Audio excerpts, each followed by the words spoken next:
Good morning, everyone. My name is Joe Rosenbaum. I'm the president of the California Board of Accountancy, and I'd like to open this meeting, the November 21st, 2024 CBA meeting.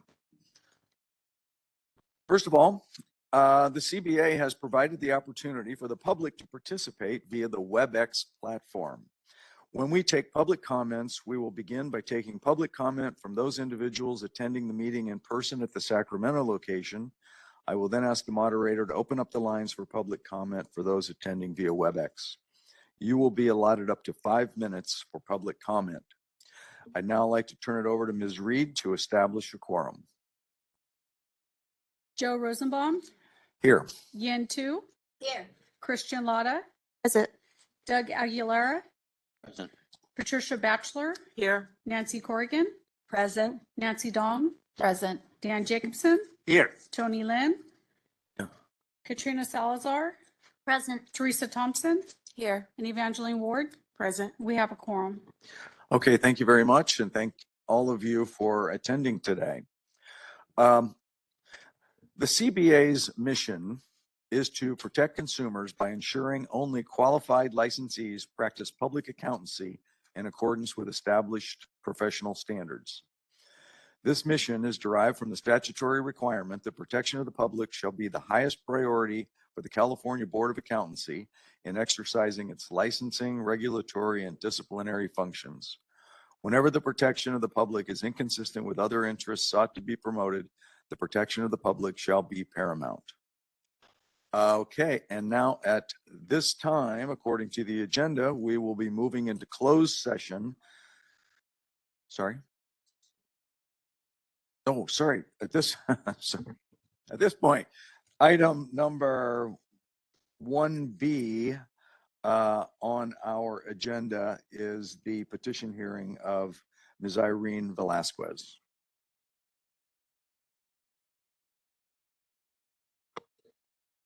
All right. Good morning, everyone. My name is Corin Wong, and I am an administrative law judge with the Office of Administrative Hearings. Let's go ahead and go on the record. So we are on the record before the Board of Accountancy, Department of Consumer Affairs, State of California, in the matter of the petitions for reduction of penalty and reinstatement of surrendered certificate of Irene Velasquez, spelled V as in Victor, E-L-A-Z-Q-U-E-Z. It is OAH number 2024-100127. And is Ms. Irene Velasquez present for the hearing? Seeing no one acknowledge that name, she appears not to be present. Again, for the record, my name is Corin Wong. I am an administrative law judge with the Office of Administrative Hearings, and I've been assigned to preside over this matter. To establish a quorum for the record, I ask that each board member please respond audibly after I call his or her name. Mr. President. Here. Madam Vice President. Here. Madam Secretary Treasurer. Present. Mr. Aguilera. Present. Ms. Batchelor. Here. Ms. Corrigan. Present. Ms. Dong. Present. Ms. Farrell Hines. Mr. Jacobson. Here. Mr. Lynn. Yeah. Ms. Salazar. Present. Ms. Thompson. Ms. Ward. Present. Let the record reflect that a quorum of the board is present. Next, if I could have the appearance of the Deputy Attorney General, please. Good morning, Your Honor. Deputy Attorney General Ted Durkar. Good morning, sir.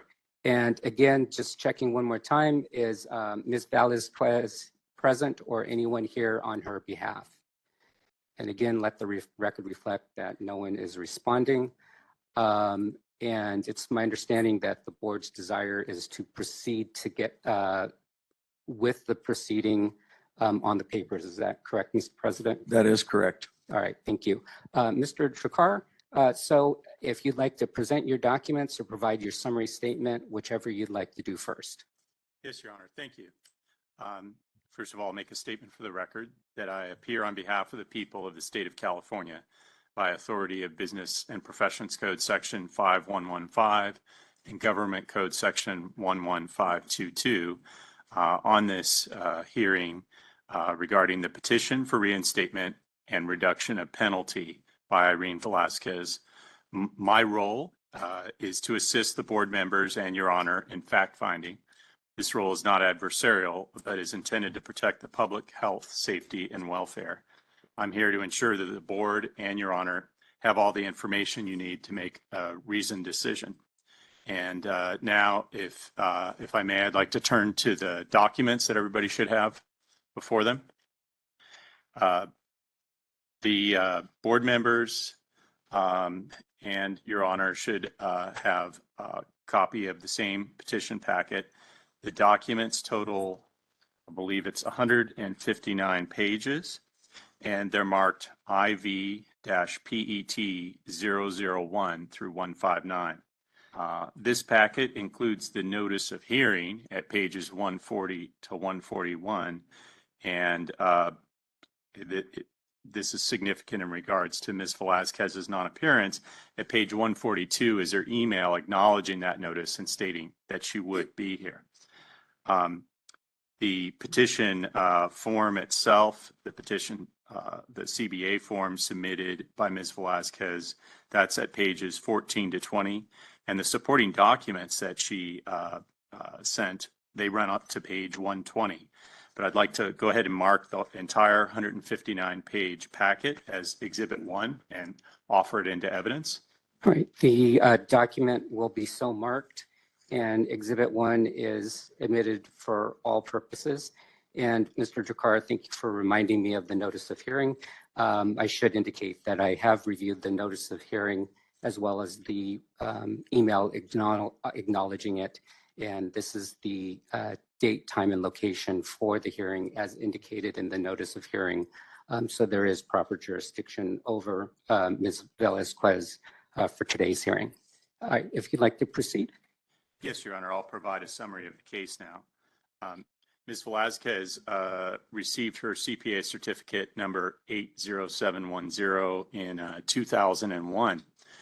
An accusation was filed against her in 2019, and in 2020, this board accepted her surrender. That license history is at pages 138 to 139 if you wish to review it. As set forth in the accusation, which starts at page 129 in your materials, the underlying discipline arose from 6 criminal convictions that occurred between 2014 and 2018. Plus her failure to report those convictions to the CBA and her false statement in a license renewal application denying that there had been any such incidents. The convictions were for resisting a police officer, possession of drug paraphernalia, being under the influence of a controlled substance, and vandalism. All the criminal activity seems to have resulted from drug abuse, specifically methamphetamine. In the stipulated surrender, Ms. Velasquez admitted all of the allegations and charges in the accusation.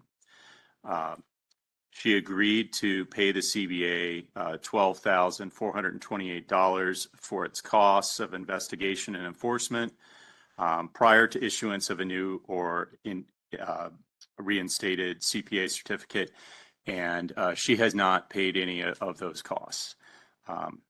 In her petition at page 17, Ms. Velasquez says that she asked the cost to be reduced due to financial hardship, but her petition doesn't really detail that hardship or substantiate it.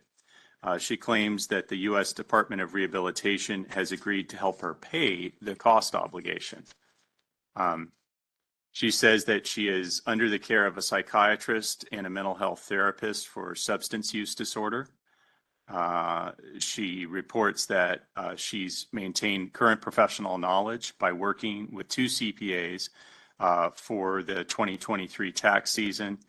And recently she completed 86 continuing professional education hours. Ms. Velasquez says that if her petition is granted, she plans to seek employment with a CPA firm and intends to do audits and tax work.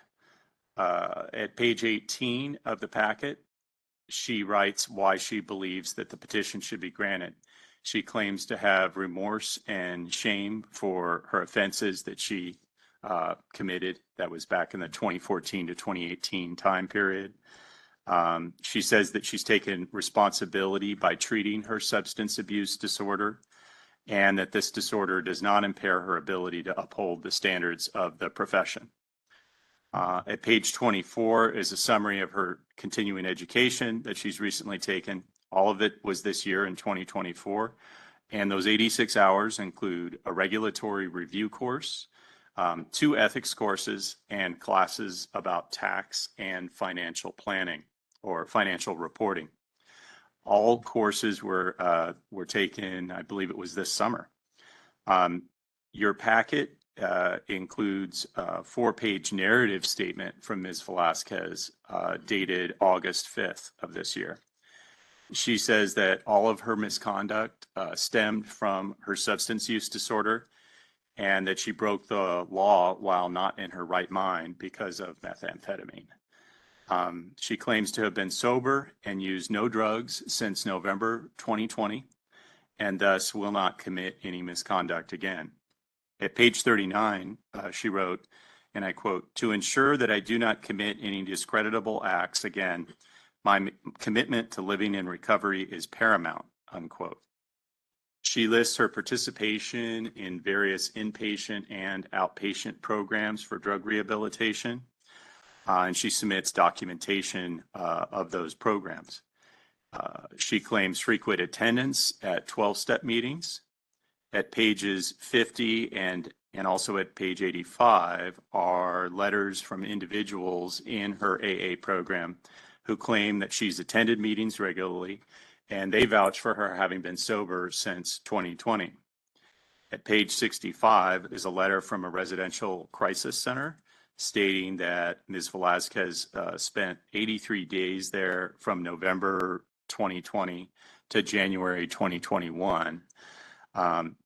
Even though the average length of stay, the letter says, is just 7 to 14 days. So she was there for quite a long time compared to this facility's average resident.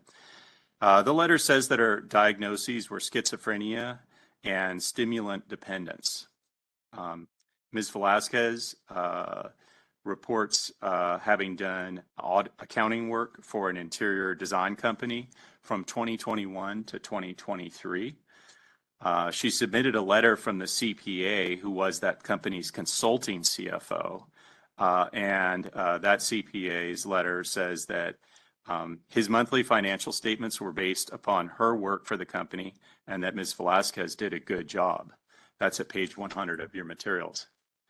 She also submitted a reference letter from another CPA who said she worked for him doing tax season work from January through May 2024, and she did a good job. He recommends her and says that he would hire her again. Then in the petition at page 20, I want to point out that Ms. Velasquez addresses a 2020 conviction for arson, which occurred after her license surrender. However, that conviction for arson was dismissed by the court. Thus, by law, that conviction is not a basis on which you should deny her petition for reinstatement.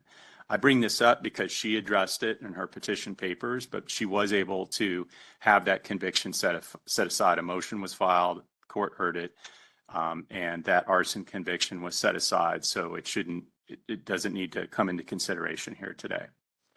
At pages 144 to 159 of your materials are certified copies of police reports from recent arrests of Ms. Velasquez for drug-related offenses, unfortunately enough. I present these as being admissible under the official records exception to the hearsay rule, Evidence Code Section 1280, because these 2 police reports from the Oceanside Police Department and the Escondido Police Department were prepared by government officials in the regular course of their duties. They were prepared close in time to the events being reported by the officers who wrote these reports. And the sources of information, the method, and the time of preparation all indicate the trustworthiness of these reports.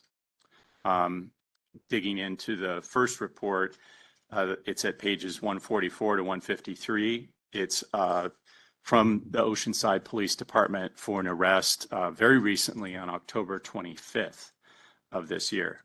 And it was for driving under the influence of methamphetamine. Ms. Velasquez was found in the parking lot outside of the Oceanside Police Department lobby, in her car, banging her head against the steering wheel and exhibiting rapid, uncontrolled movements of her body. She admitted to driving around town before stopping at the Oceanside Police Department building parking lot. And officers confirmed that she was driving by watching video, a camera that's trained on that parking lot. And they saw her vehicle driving in there and her in the vehicle and not getting out until she was contacted by employees of the police department. The officer that wrote the report indicates that he's a drug recognition expert and that he observed symptoms of drug intoxication. I'll quote from his report: based on Irene's aforementioned behavior, I asked her if she uses methamphetamine, to which she admitted using 5 days prior, unquote. She also stated she stated to this police officer that she has used methamphetamine off and on for 10 years, and he observed symptoms of narcotic intoxication in her at that time. So she was arrested for driving under the influence.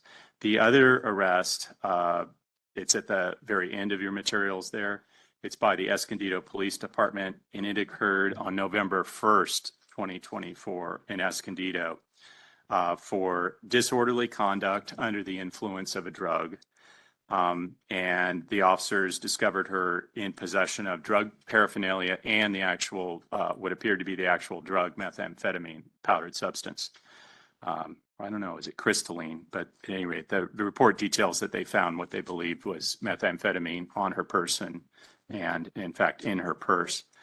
The circumstances of that encounter were that the police responded to a report of a woman engaged in aggressive behavior.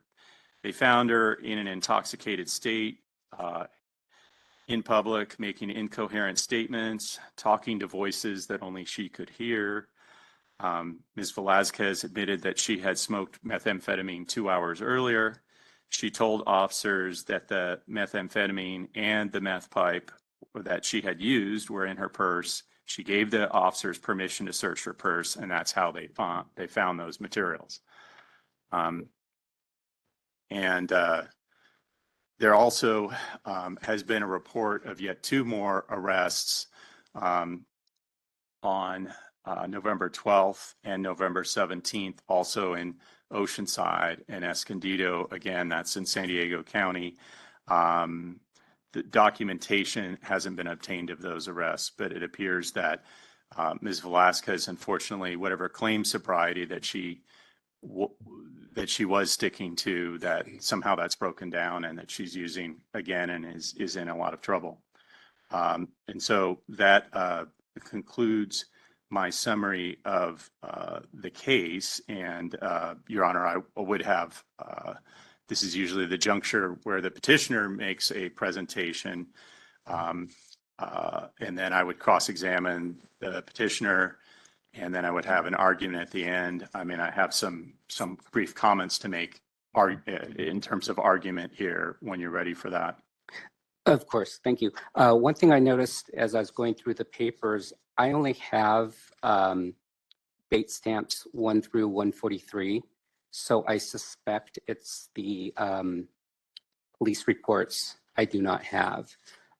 So if those could just be provided to OAH later, that would be great, and I'll include those in the record. Okay, I could give you my set. Okay, that's fine. Yeah. And then, so are there any questions by the board before we turn to Mr. Dracar's? Sir, go ahead. Yes, Your Honor. if you don't mind, I'd like to ask Mr. Dakar, through the court, if these recent the arrests to which you referred resulted in any convictions. Well, there wouldn't have been time for that because they were so recent. So we don't know if she's at the moment she's presumed innocent because the state has a burden. So she's innocent of those things. Yes, and I raised this to rebut her claim of rehabilitation. So this is in effect like cross-examination or questioning her claim that she has been rehabilitated. Oh, I understand. Yeah. I understand. But you're correct that this is not like a conviction.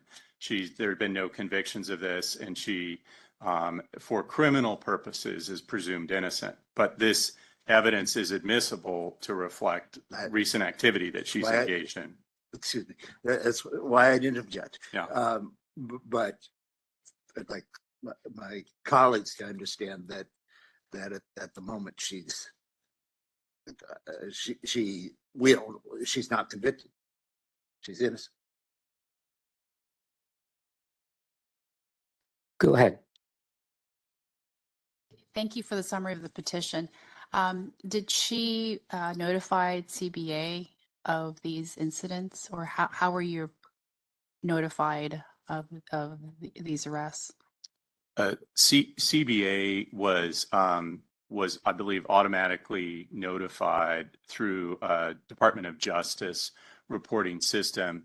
Let's see, I don't know what page of the materials it is, but there was a live scan service run on her. And then I think that once she's been tagged as a person whose record has been run, when there are changes or updates to that, CBA staff is automatically notified. Mm-hmm. So she never provided any response to CBA, sort of to demonstrate that she was aware that she should have brought this to the attention of the board, especially since she was asking for consideration to change the status of her license. Yeah, she's not made any contact that I know of with board staff, and I'm informed that board staff has repeatedly tried to reach her in recent weeks. Mm-hmm. I've also tried to reach her too, and I tried to reach her through call, text message, email, and I just have not heard back from her at all. Mm-hmm. And she hasn't withdrawn her petition. No, she did not withdraw the petition, so that's why it's going forward today for decision. Mm-hmm. I was going to urge her to withdraw the petition, but couldn't reach her. Is there a certain number of days, before they have to report to the board if something like this happens? Do they have to report within 60 days or 30 days, or what is the rules on that? If it's a felony, only if conviction. She's Right. not a licensee. Okay. Yeah, that's right. If she was a Yeah. licensee and there was a conviction or a felony arrest, but at any rate, yeah, that's irrelevant because she's not a licensee. Thank you. Thank you. Any further questions? Go ahead. Thank you. During the 2014 and 2018, all the conviction, and I see today's she provided a lot of certificates. She attending the treatment for well, but my question is for those conviction. In her explanation, she says this is in paranoid schizophrenia. I'm sorry, yeah. But do they have doctors confirm for that to the court during the conviction? The five conviction. Did they have any doctors confirmation on that? Yeah, thank you. Not that I know of. I'm not aware that there were any findings made with regard to a mental health diagnosis by any court. So that's she make it up in the explanation. So there's no doctor's confirmation on she's having that, I mean, sorry, what's it called, paranoid, and There is the letter from someone at one of the, I believe it was I don't know if it was an inpatient or outpatient facility, who said that her diagnoses for which she was being treated while she was a resident in that program, I think it was the one where she was a resident for about 85 days, that she had a schizophrenia diagnosis and substance use disorder. Those are, to my understanding, they're frequently problems that come together as a pair, is substance abuse and schizophrenia.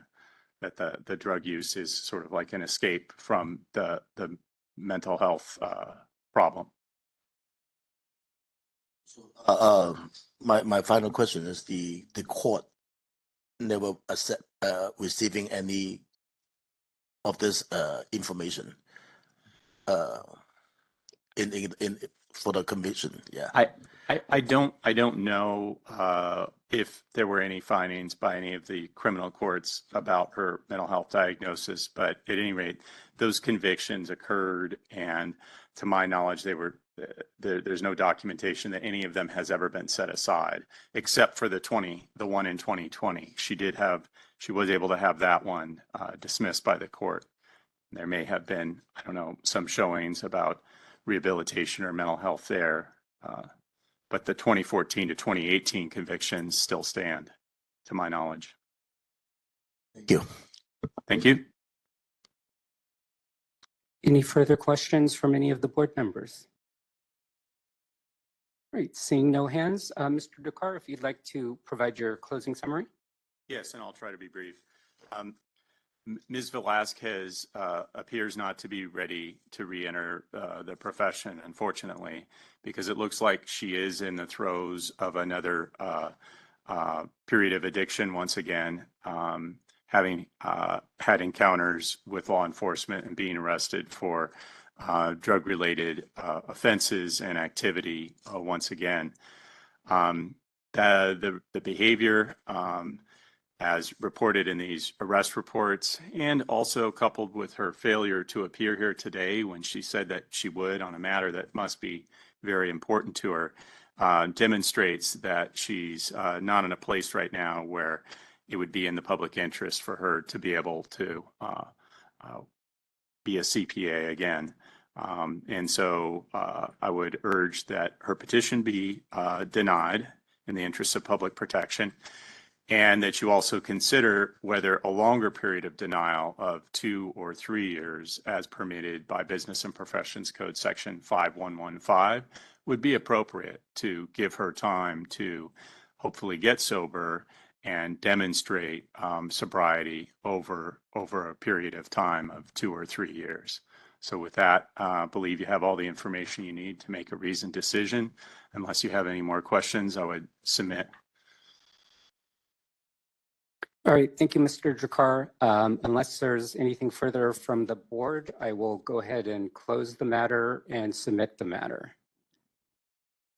Seeing no hands, thank you, Mr. Jakar. The record's closed, the matter is submitted, and we are off the record. So I will turn the matter back to you, Mr. President. Thank you very much. In the interest of housekeeping, I wanted to note that I believe all the board members are aware that the other item, the other petition hearing on our agenda, 1A, that petition was withdrawn. So at that point, we have no further petitions. So at this time, we will be moving into closed session to deliberate on the petition and other closed session matters. Once the closed session is completed, the CBA will reconvene into open session, which I believe will be 1 o'clock time certain today.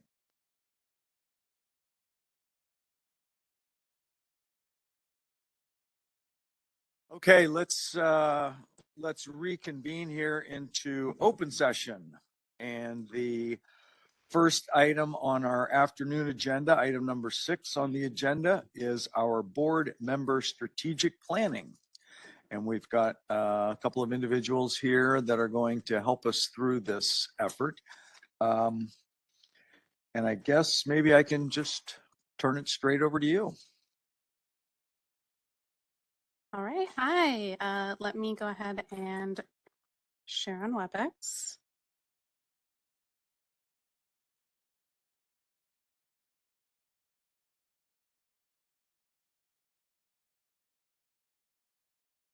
All right, so welcome to the California Board of Accountancy Strategic Planning session.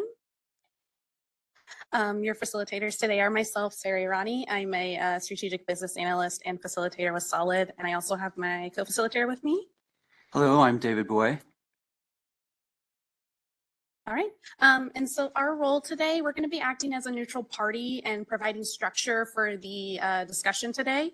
We'll be documenting the stuff that you kind of discussed today based on the environmental scan. We'll check for understanding, and then one thing I do want to mention, we will do any spelling and grammar later, just because we do have a very tight timeline. This is kind of a brainstorming session, not your final draft. So if there's anything that doesn't quite 100% make sense or doesn't work grammatically, that'll get fixed in post-production. Our expectations for you today, we do ask that you try to minimize distractions, put your cell phone on silent, try not to check your emails too much, respect one another's contributions. We do ask that everyone try to participate and contribute to the discussion. And the last thing, let's try to reach a consensus. Once again, we do have a limited time frame today. And so we want to make sure that everyone kind of gets on the same page and we, are able to agree with each other. All right, so our agenda today, we're gonna watch a diversity, equity, and inclusion training video. There's two of them. One is much longer, and then the other one is mercifully a lot shorter. We'll review the strategic planning process. We'll do a little quick review of the environmental scan, and then we'll work on creating objectives for your new strategic plan. All right, and so Anne's gonna switch over to our videos, and we're gonna watch that first one by training manager Lisa Bacon.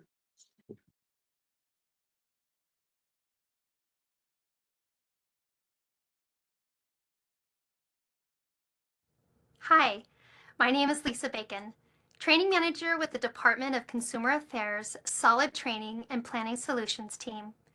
I'm excited to bring today's training video about diversity, equity, and inclusion, also known as DEI, to all of you. My training experience in DEI goes back to 2015 across multiple departments, and I'm grateful for the opportunity to support DCA's DEI efforts. What does DEI mean? That's the title of today's training video and is truly reflective of what we will cover. The training content was collaboratively built using resources, research, and training with the goal to further our understanding of this important topic. This training video will provide a foundation of the general concepts, understanding, and importance of DEI. The Solid team is honored and excited to be a part of DCA's DEI initiatives, and we will continue to expand our commitment to DEI through both training and learning. I'm also proud to share this year, every Solid trainer will be DEI certified, and more DEI trainings are on the horizon. I expect this will only be the beginning of exciting things to come for DCA. So now, let's get into it. What does DEI mean? Our learning objectives for this training will be to understand what diversity means and who it relates to, why it's necessary to choose equity versus equality. We'll discuss the benefits reflected in our work culture when we practice inclusion, and I'll share several examples of how to integrate DEI. I think it's important to mention this training's alignment with our mission statement, which is to advance a diverse, equitable, and inclusive California Department of Consumer Affairs for all. To understand diversity, we first need to define what it means. Diversity is all the characteristics and experiences which define each of us as individuals and the groups to which we belong. Often there's a mindset which associates diversity with only individuals who fall under the protected classes. Diversity is relevant and inclusive of every human being based on each aspect of our lives. We're multi-dimensional beings, which makes us diversely unique. Race and ethnicity are frequently misunderstood. People don't always recognize or identify themselves with one simplistic and usually limited category listed on a demographic questionnaire. To shed some light on this, here are the definitions. Race is biological and refers to groups of people often based on physical characteristics such as the color of their skin. Ethnicity is a broader term than race, and it's your cultural identity. It's chosen or learned from your culture and family experiences, such as a certain custom, traditions, and languages you've been exposed to within the group you feel you belong. Someone might say their race is black, yet they associate their ethnicity with Portuguese. Or another person might say their race is white and their ethnicity is Irish. I'm a fan of this diversity iceberg because I feel it's a good representation of human diversity. Above the waterline, we can only see about 20 to 30% of an iceberg. The other 70 to 80% is below the surface. When we first interact with someone, there are features we can quickly identify in a short amount of time, such as their body language, an accent when they speak, possibly their gender, and how they're dressed. But these only represent very limited and sometimes inaccurate characteristics of the person. There are numerous layers and dimensions to who we really are, such as our education, sexual orientation, work ethic, strengths, life experiences, and personality traits. And it's impossible to identify these core attributes within a person until we've invested the time to find out. And this is when unconscious bias comes into play, above the surface, when our brains quickly respond to a person or group of people simply based on limited external perceptions. Our brain is biologically wired to rapidly intake information all around us to determine our safety. It's the mechanism which activates our fight or flight response. This is also known as implicit bias. It's an unconscious response and inherent to all humans. We're exposed to influences from an early age based on our environment, our family, education from schools, community, television, movies, marketing, and one of the most powerful influences in our culture today is social media. Because of these unconscious influences, our brains begin to form stereotypes about the society around us. People who look or act a certain way are categorized in our minds based on these mental intakes. Have you ever had that gut feeling when you've been around someone for 5 seconds? It's important to listen to our intuition, but this becomes a problem when we have a strong reaction to someone based on very limited information. We want to trust that feeling and sometimes revere it as a superpower, but we need to make sure we pause and ask ourselves truthfully what prompted those feelings. This is why unconscious bias tends to have a negative connotation. It is how our brains work, but we have to hold ourselves accountable for how we respond, especially when it's based on an unfair judgment. If we're brave enough to ask and listen to how we've impacted the people around us, we can become more aware of our own biases and reprogram our brain's response system. Viktor Frankl says, between stimulus and response, there is a space. In that space is our power to choose our response. In our response lies our growth and our freedom. Now I want to talk about the E in DEI and the difference between equality versus equity. Equality happens when we provide the same, equal treatment to everyone, and it can feel fair. When we choose to give equity, we create pathways to equal outcomes by recognizing that some people and communities have unequal starting points. This picture reflects what it looks like when we give everyone equal resources. Our intentions may be good, but when we check in and ask people how they're doing, we'll find out not everyone was able to participate. If we check in with people first and find out what they need, it levels the playing field for everyone to succeed. Equality is often related to what most of us know as the golden rule. Treat others the way that you want to be treated. But what you need to succeed can look very different from the people around you. Equity is a verb and a choice. We should all practice the platinum equity rule, which is ask people what they need, then choose to give it so they feel respected. We all deserve respect. Aretha Franklin sang it best. RESPECT. Find out what it means to me. I love this quote from Maya Angelou. She says, I've learned that people will forget what you said. People will forget what you did, but people will never forget how you made them feel. And this is when inclusion comes in. Inclusion is the practice it takes to create a positive work environment where the differences of every team member is recognized, understood, and valued. Inclusion is about building trust within our working relationships. One attempt isn't going to automatically change everything, and it's not always easy because we don't automatically know what everyone needs or how people prefer to engage. Inclusion takes time and practice. The key is we need to be curious, ask, listen, and invite the people you serve to provide input. Don't just ask for their feedback after the project is said and done. Give everyone involved a voice and a seat at the table. When we practice inclusion, it lifts morale. Retention increases because people like coming to work. When people feel valued and heard, they're innovative, which inspires collaboration within teams, and DCA becomes a destination employer. Simon Sinek believes the role of a leader is not to come up with all the great ideas. The role of a leader is to create an environment in which great ideas can happen. How can we create inclusive engagement? Hold meetings regularly, then give people options for how to communicate and provide input. In work groups, extroverts tend to speak up and sometimes dominate conversations. If an introvert or analytical person who needs a little more time to problem solve isn't given an opportunity, great ideas and insight can be lost. Groupthink, also known as conformity bias, can quickly contaminate a group when everyone's voice isn't heard and understood. When a special assignment or project is given, make sure the goals and expectations are clear.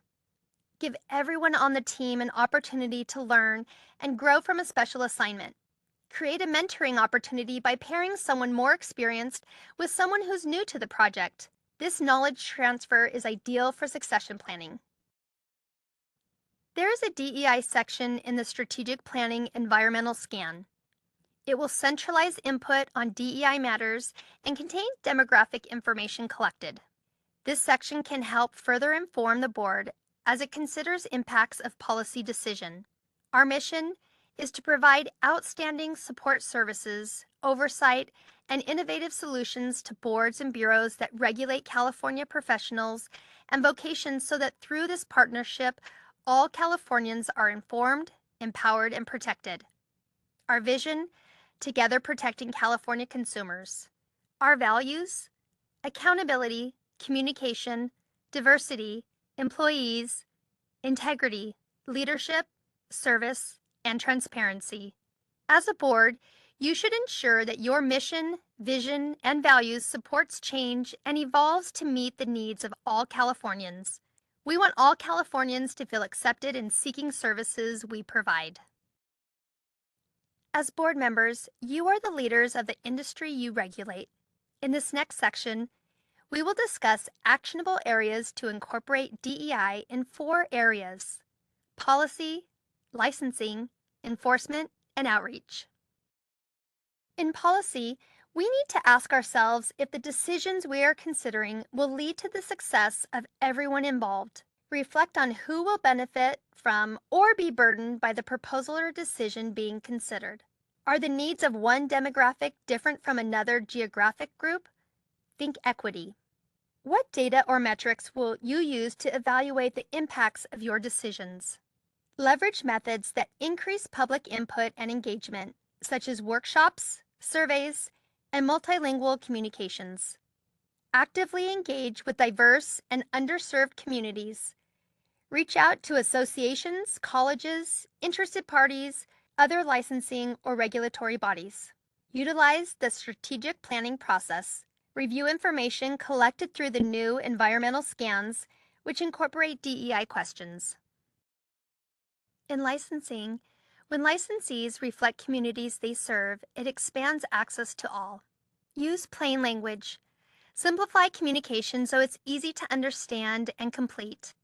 Expand multilingual resources for applicants and consumers. Consider additional pathways to gain experience and/or education for licensure. Expand outreach for subject matter experts to ensure the exam development process is inclusive. When it comes to enforcement, drive fair outcomes and protect the vulnerable. Review enforcement data and trends. Update enforcement policies, processes, and procedures to mitigate unintended consequences to impacted populations through increased engagement with consumers, stakeholders, and communities. When you build your team, consider the needs of all the communities we serve. Do you need more bilingual staff? Do you need additional staff in certain areas of the state? Expand your outreach through HR, job fairs, and inquire about other opportunities you may not have considered before. As you begin to integrate DEI, remember you can't take the bias from the person, but you can remove the bias from the process. Through outreach, you can increase access and opportunity when you reach and meet people where they're at. Do you know what the second most common language in California is? Spanish. So when you translate resource materials based on the people you serve, you expand language access.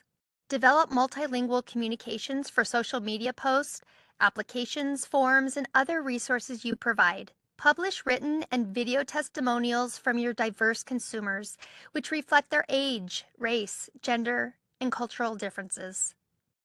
As you begin to integrate DEI, remember to leverage all the resources available to you at DCA. The Equal Employment Opportunity Office administers the American Sign Language and Real-Time Captioning Services contract. The EEO office conducts the department-wide language survey to identify the public it serves, the languages spoken, and the bilingual resources available at DCA to ensure equal access is provided for all consumers. The Consumer Information Center administers the contract that provides phone language services to consumers in over 200 languages. The Office of Human Resources administers the bilingual pay program, including the establishment of bilingual positions. The Office of Publications, Design, and Editing coordinates requests for the translation of written materials. The Solid Training and Planning Solutions offers DEI-related trainings, surveys, meeting facilitation, and development of strategic plans. The Office of Professional Examination Services offers examination translation and adaptation services. I want to share one of the many examples of how the Board of Barbering and Cosmetology has integrated DEI. The California Board of Barbering and Cosmetology celebrates the ever-changing diversity of California's consumers and licensees, So we can establish a quorum. which is why the board has made a concerted effort to expand on its language accessibility. Here are some of our achievements. Please enter 1 for Spanish and 2 for all other languages. Upon request, each individual that visits the board in person is given the opportunity to access an interpreter via the Language Line phone service if the individual does not feel they are able to effectively communicate with board staff. Let's take a look. Good morning. How can I help you? Tôi không nói tiếng Anh. Okay. Is there another language that you prefer? Do you see one on this list? Tôi nói tiếng Việt. Okay. A unit within the Department of Consumer Affairs called the Consumer Information Center, or CIC, provides phone agents who assist consumers and licensees in English, Spanish, and more than 240 other languages with the assistance of a third-party vendor via the toll-free number 1-800-952-5210. Phone agents usually serve as the public's first point of contact. They provide many services to both consumers and licensees. CIC phone agents answer nearly 1 million calls per year. The board provides 3 additional language access pages in Spanish, Vietnamese, and Korean languages on its website, www.barbercosmo.ca.gov. The English homepage has the option for Google Translate. Almost every publication, form, bulletin, and trifold the board provides is translated into Spanish, Vietnamese, and Korean. Items such as the self-inspection worksheet and the What to Expect When You're Inspected trifold are available in these languages. Select videos such as foot spa cleaning and disinfecting have been translated into the Vietnamese language and posted to the board's website. Hi, my name is Kai with the State Board. I'm here doing inspection. When inspecting salons with Vietnamese-speaking individuals where violations have been found, inspectors utilize a translated violation cover sheet, which contains a simplified, translated explanation of select common violations. Citations that are issued to nail salons are provided in both the English and Vietnamese languages to the establishment owner. Board inspectors, exam site staff, and headquarters staff receive updated, specialized training on how to utilize an interpreter via the Language Line phone service to address language access situations found in their respective job roles. Interpreters are provided free of charge to petitioners in disciplinary review hearings upon request, so that each licensee can fully understand their hearing and the additional information provided at the hearing. The California Board of Barbering and Cosmetology is dedicated to providing all individuals with meaningful access to the board's services, programs, and activities. We are working hard to expand our language access, and will continue to do so. When we think about DEI, remember diversity is a fact, equity is a choice, inclusion is an action, and the outcome is belonging. UC Berkeley's Others and Belonging Institute states, belonging describes values and practices where no person is left out of the circle of concern. Belonging means more than having just access. It means having a meaningful voice and the opportunity to participate. We need to make sure our efforts aren't just transactional. They need to be transformative, and it will take time. So remember, DEI is a journey, not a destination. All right, and we got one more video from DCA's director, Kim Kirkmeyer, and this one's shorter.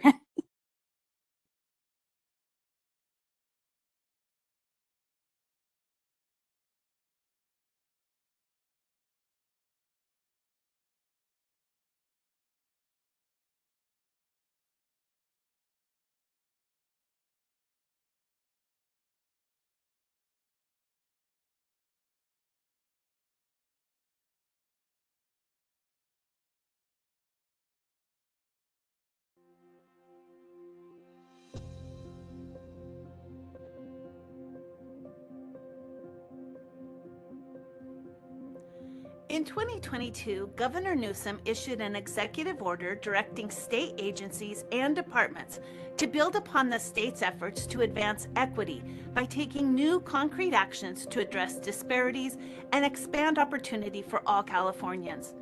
The governor's executive order builds upon and strengthens the state's commitment to a California for all. We all have an important role in this effort. As you develop your board's strategic plan, building in and embedding diversity, equity, and inclusion into the goals and objectives is one of the most effective ways we can make progress and produce results with long-lasting impacts.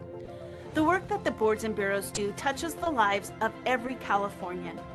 That is why it is so important to take into account every Californian when building out the board's mission, vision, values, and goals. The department's Diversity, Equity, and Inclusion Steering Committee and the SOLID team are available as a resource to help you in meeting those goals. Thank you for being a part of making our department a diverse, equitable, and inclusive California Department of Consumer Affairs for all.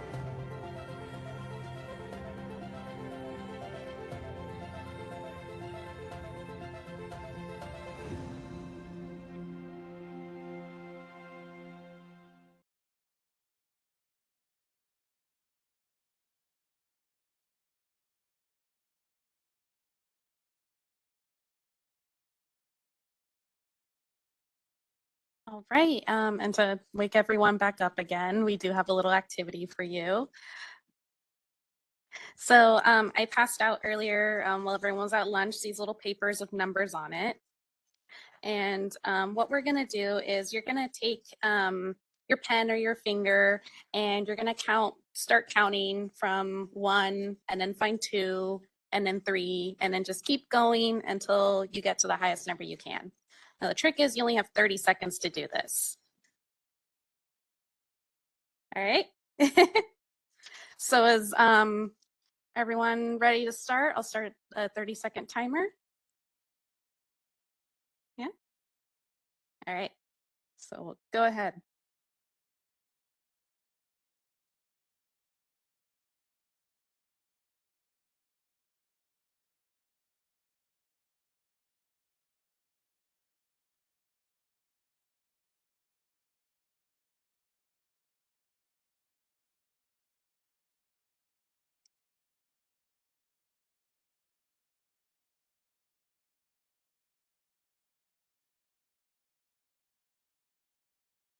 And time. What was the highest number that people got? 7? All right. I'm sorry? Same here. 7, okay. 10? I was looking at it. Oh, okay. Did I hear 16 in the corner? 16? We had a 16. 17? All right. So what if I told you that there is a strategy to this game? So we have a grid on here, and I'll pass out some papers with the grid as well to you in a second. So if you look at the grid, number 1 is in the box that says 1, 2 is in the number 2 box, 3 is in the number 3 box, and you keep going across the rows until you get to 9, and to go to 10, you go back up to the top at 1. So I'm going to pass out papers with the grid on it, and we'll see if you can get higher.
All right, so I'm going to give you 30 seconds again, and then we'll see if you can get higher than your previous score. So we're going to start now.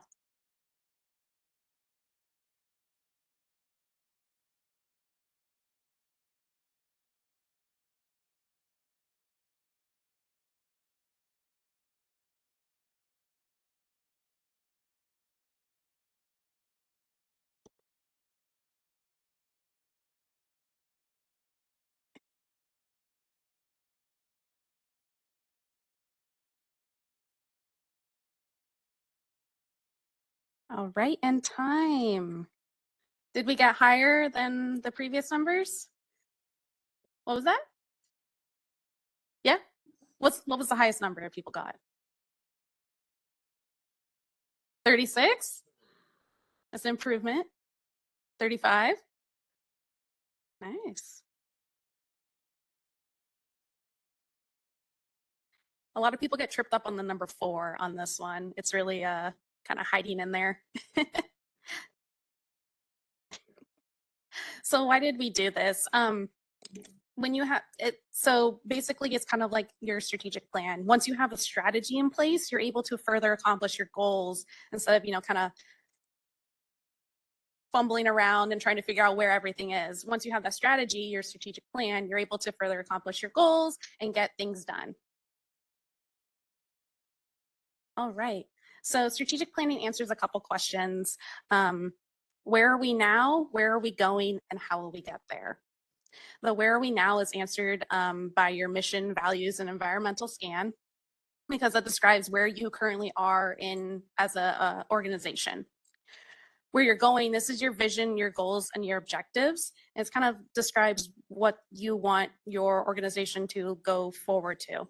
And the how will we get there, that's resolved by your action planning, which is individual steps that are under each objective on how you actually solve those. You can kind of think of strategic planning like a house. Your mission, values, and vision are your foundation. Your goals are your walls, the structures.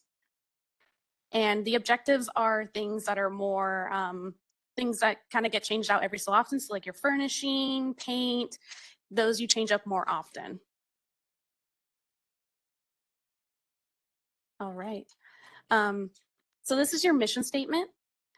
To protect consumers by ensuring only qualified licensees practice public accountancy in accordance with established professional standards.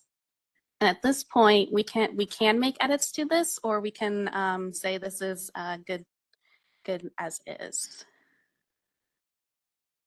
Looks good. Yeah.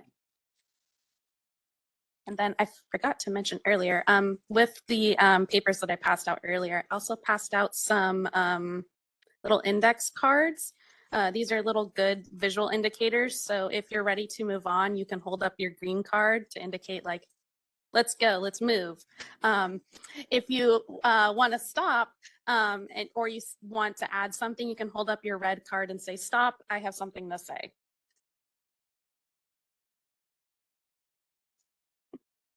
All right, so if the mission statement is good, we'll move on. And these are your values.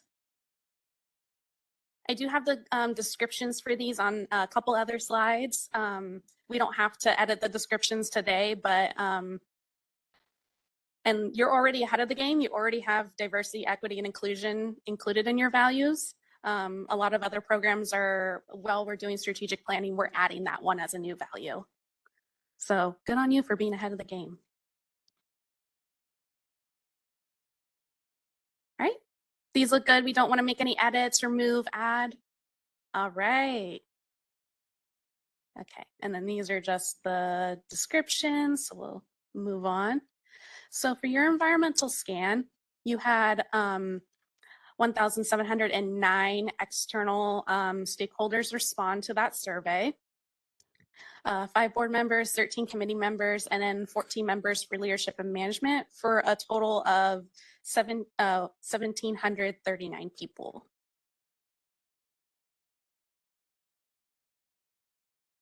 And then we kind of broke down the external stakeholders a little bit more. We had 480 people say that they were a sole proprietor, and 607 said that they worked for an accounting firm. On top of that, for field of work, 821 people said that they worked in public accounting. 618 were private industry, 110 were in government, and 63 were in education. Yeah.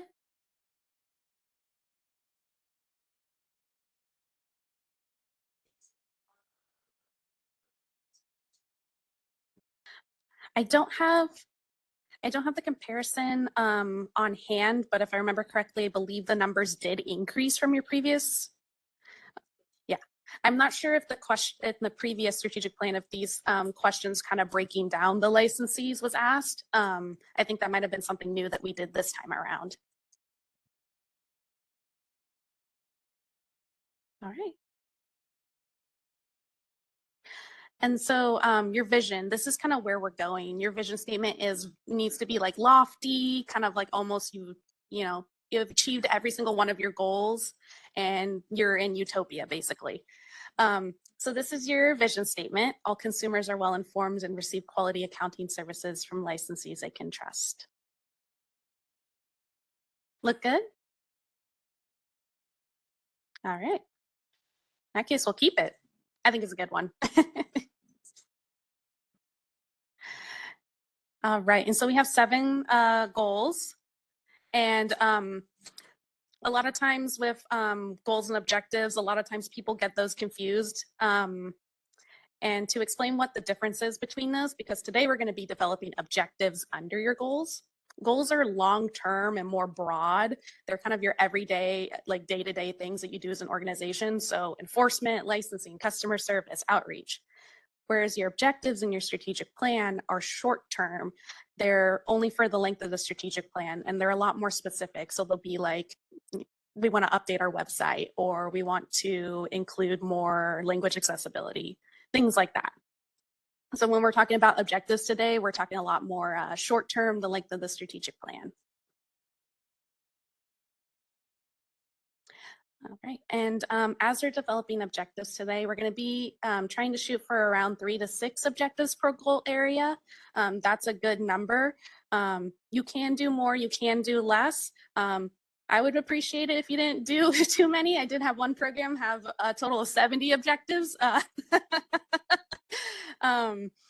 Very ambitious. And also when we're developing objectives, you want to make sure you have staff in mind, because they'll be the ones completing those objectives, and you don't want to be mean to them. All right, so if we look at our strategic planning roadmap, we're in step 3 today, which is the planning session.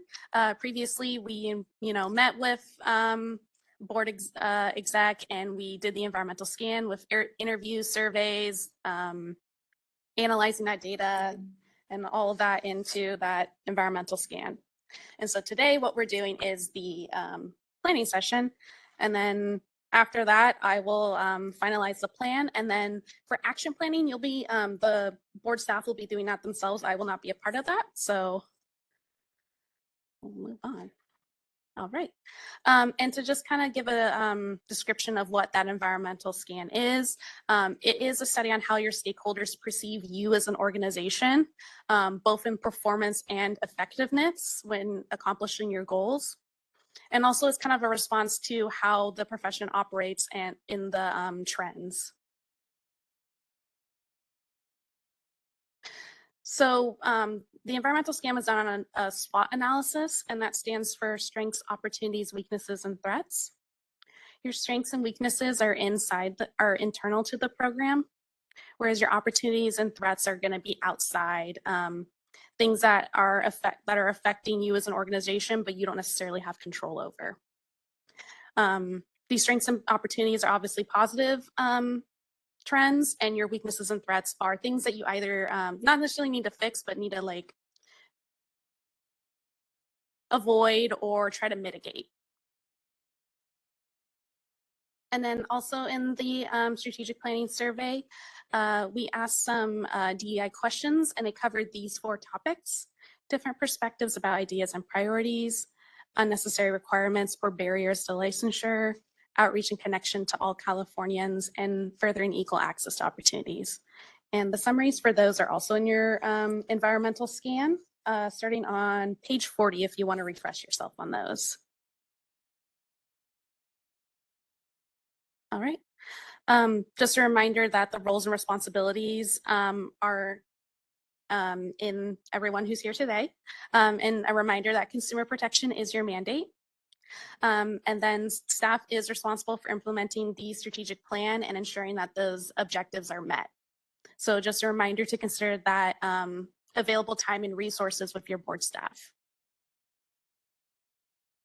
So some resources that you'll be using today to create objectives: your expertise, the objectives workbook that you got with your board materials, that 2024 environmental scan, and then you can also have the sunset review report in mind as well. All right, so our instructions while we're developing about 3 to 6 objectives per goal area, we're going to ask what is the issue or topic, why we're addressing it, how the board can solve it, and then what is the desired outcome of that issue. And we also want to make sure that our objectives are SMARTY, and you have a handout in front of you as well with this graphic. And SMARTY stands for specific, measurable, actionable, realistic, time-based, inclusive, and equitable. And then this is an example objective. This one isn't necessarily one for CBA, but the objective is, well, the issue is untrained staff and lack of clear policies. Why address it? Inconsistent interpretation and application of laws. How can the board solve or address? Map current procedures and write clear policies. And what is our desired outcome? Policies are clarified, staff are trained, and there's consistency in the interpretation of application of laws. So this is specific because we know we have a specific issue of untrained staff, lack of clear policies. It's actionable because how the board can solve this indicates that the board's going to map procedures, they're going to write clear policies, it's realistic, it's time-based. And then the desired outcome is measurable because you can measure how many, policies you clarify. It's inclusive because you're making sure that there's consistency and that all staff are trained, and it's equitable by adding that inconsistency with the application of laws. All right. So with that, we'll start with goal area 1, enforcement. And do we want to make any changes to this goal area description?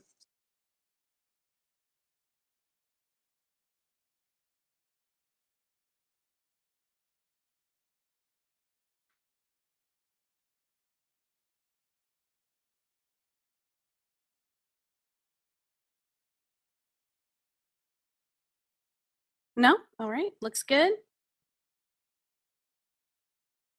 Wait, red one. Sure. If you would, yes, if you would like to make changes to oh yeah, if you could turn on the mic. If you would like to make changes to the goal area description, now is the time to do so. Okay, well, I have a question. And technology and website we've done a lot in that area this past year, and it's from the continuing education, being able to download digitally for a lot of CPA out there. The feedback we are receiving is people absolutely love that. Are we going to continue to make sure there are less barrier? Are there any other things we can do on the technology side and website base to be able to improve the barrier issue? I think that might be when we get to the emerging technologies goal section. So maybe we can hold that one until we get to that goal area. Yeah, go ahead. So one question is, I know the previous one was a 2-year strategic plan, 22, 23, 24, that's 2 years, 3 years. What do we have in mind for the length of time for this one? I know that, I don't know that we decided it, but I think we discussed that we might want to go a little bit longer. Does anyone have that recollection? I kind of recollect that we were going to go with more of a 4-year plan or 5-year plan. You can do that. Typically, a lot of programs do anywhere between 3 to 5. I think when we were discussing back in March, when I did the presentation on strategic planning, 4 to 5 year was thrown out. That also gives your staff, if you did, choose to do a 4 to 5 year plan, that would give your staff a lot more time to be able to accomplish all those objectives that you put in your strategic plan. So is that something we should decide right now? Because that would help.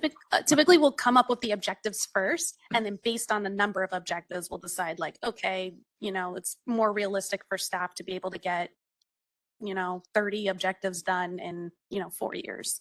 So we don't have to decide like right this second, but when we get to the end of objective creation and you see how many you have, then you can decide like, okay, yeah, four seems more reasonable or 5 seems more reasonable for this plan.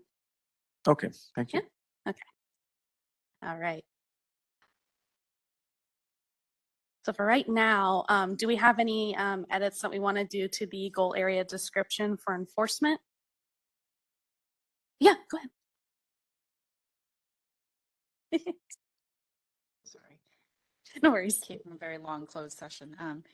Are we talking about objectives for the goal areas? Are we just talking about how to amend or not amend the goals? Right this second, just the goal area description that's on the. Got it. Yeah. Thank you.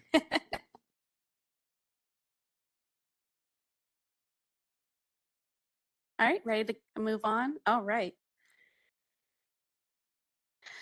So for effectiveness, you had external stakeholders rate you as 88% effective. And then internal stakeholders believe you are 100% effective in enforcement. So 88 is pretty good for external stakeholders. A lot of other programs usually have a lot less, so I take that as a win. All right. And then this is a slide kind of summarizing what were the weaknesses that were identified in the environmental scan. That summary is on page 10. And then I can have you pass these out, David. There's only a handful of them. I only have a couple of the printouts, so you will have to share, unfortunately. But that way you have that on hand.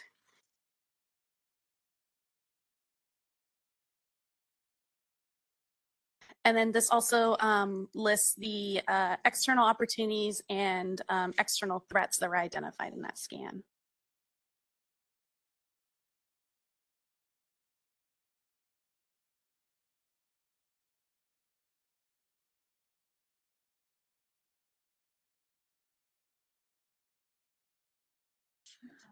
Okay, perfect. All right. So for ready, we can go ahead and start coming up with some objectives that we want included for enforcement.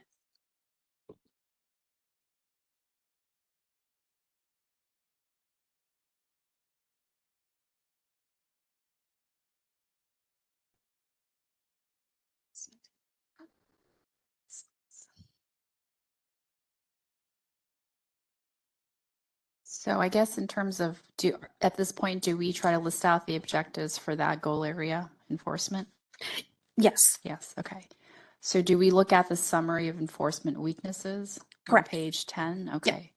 So, one of them, I guess, item number 2 suggests that the penalties on enforcement actions are too small and do not act as a deterrent.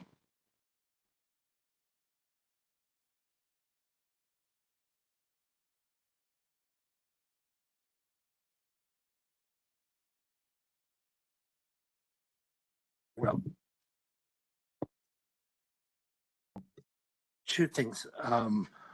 One, perhaps we should add what it says here, especially for larger firms. Mhm. And then I had a question to someone.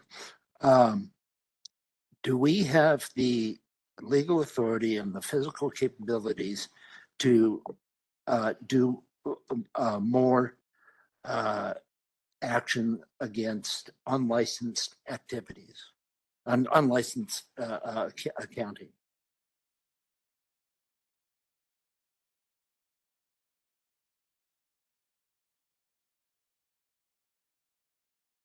That Okay. most likely. So we do have authority.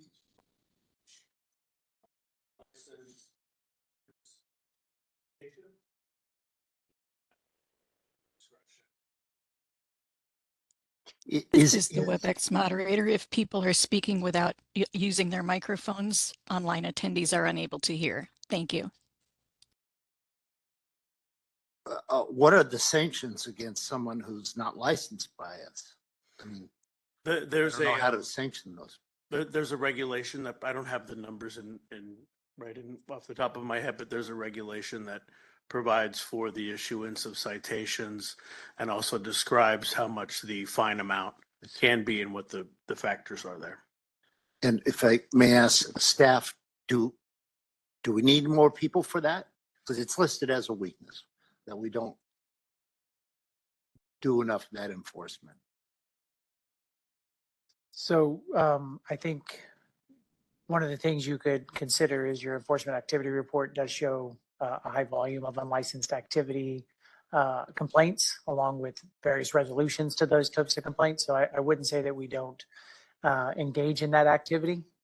As for the question about the citation and fine, our citation and fine authority is $100 to $5,000, depending on the severity and aggravating circumstances that kind of go into unlicensed activity.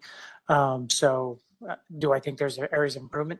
Yes. And if it's an area that the board wants to continue to expand upon or wants to focus more attention on, then based on whatever that objective is, we'll assess the staffing needs that go along with it. I wouldn't, we have to take staff into a consideration here, but it shouldn't be the end all be all of a decision. If the board wants that as their objective, then we will make staffing resources available to do so.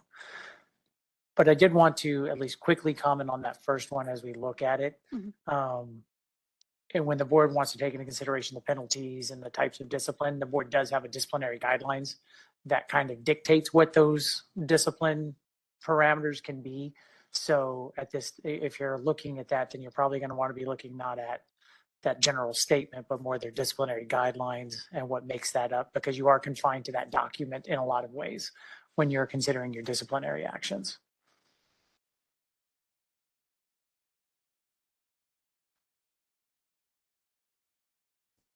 How do we change that document? Would we need to, is that part of the sunset review or is it a bylaw? So our disciplinary guidelines are done through the regulations. The board actually took them up a little while ago, sometime last year. And we're going through some editorial revisions in the office to get the documents submitted to the Office of Administrative Law. So it's or through DCA and the OAL process. So it's done through the regulatory process. That is currently in process. Yes, it's currently in process. I wouldn't say it's focused up, just based on my recollection, there's not anything that's really adjusting the penalties or those types of sanctions. It's more dealing with a handful of other areas within it, not specifically related to the minimum and maximum penalties. So kind of a question and partly a suggestion, could it be that we're just not relying on those guidelines enough when assessing a penalty and we need to adhere more closely to them rather than them being too low as they are written in the document? So I think the board does a very good job of being consistent with their document. And just bear in mind the disciplinary guidelines inherently are pretty broad, from a very low end to a very maximum end. They're specifically designed that way to give the board the latitude within each individual case, because I think some of what the board needs to be mindful of when they're assessing discipline and you're looking at whether or not to be more or less severe in some respects is really case dependent and circumstance dependent, not something general in nature. So you tend to have disciplinary guidelines that are pretty broad, something as low as continuing education all the way up to revocation of a license. So there's a lot of latitude within there that the board has, and staff over time working with the board develop what those minimum, or what tends to be the right circumstance for these types of cases, but they're really case dependent. That's what I'm suggesting then is, are we being too, or somebody, the outside group, stakeholders, what are responding to the survey, there's the opinion that perhaps we're being too light when we're looking at the ranges of possible fines and penalties. So we have a document, but maybe we're just going a little bit too light, possibly in our judgment. Yeah. I guess that could be how that could be interpreted that way. Yes, Ms. Corrigan. I would chime in too and say, we're 87% effective, even from the external stakeholders. And I don't know, I know there's, effective enforcement. So, I mean, I have a struggle with whether these things are, whether we base our planning on some of the responses, because if I look at that, you got 3% of the external stakeholders that say it's very ineffective.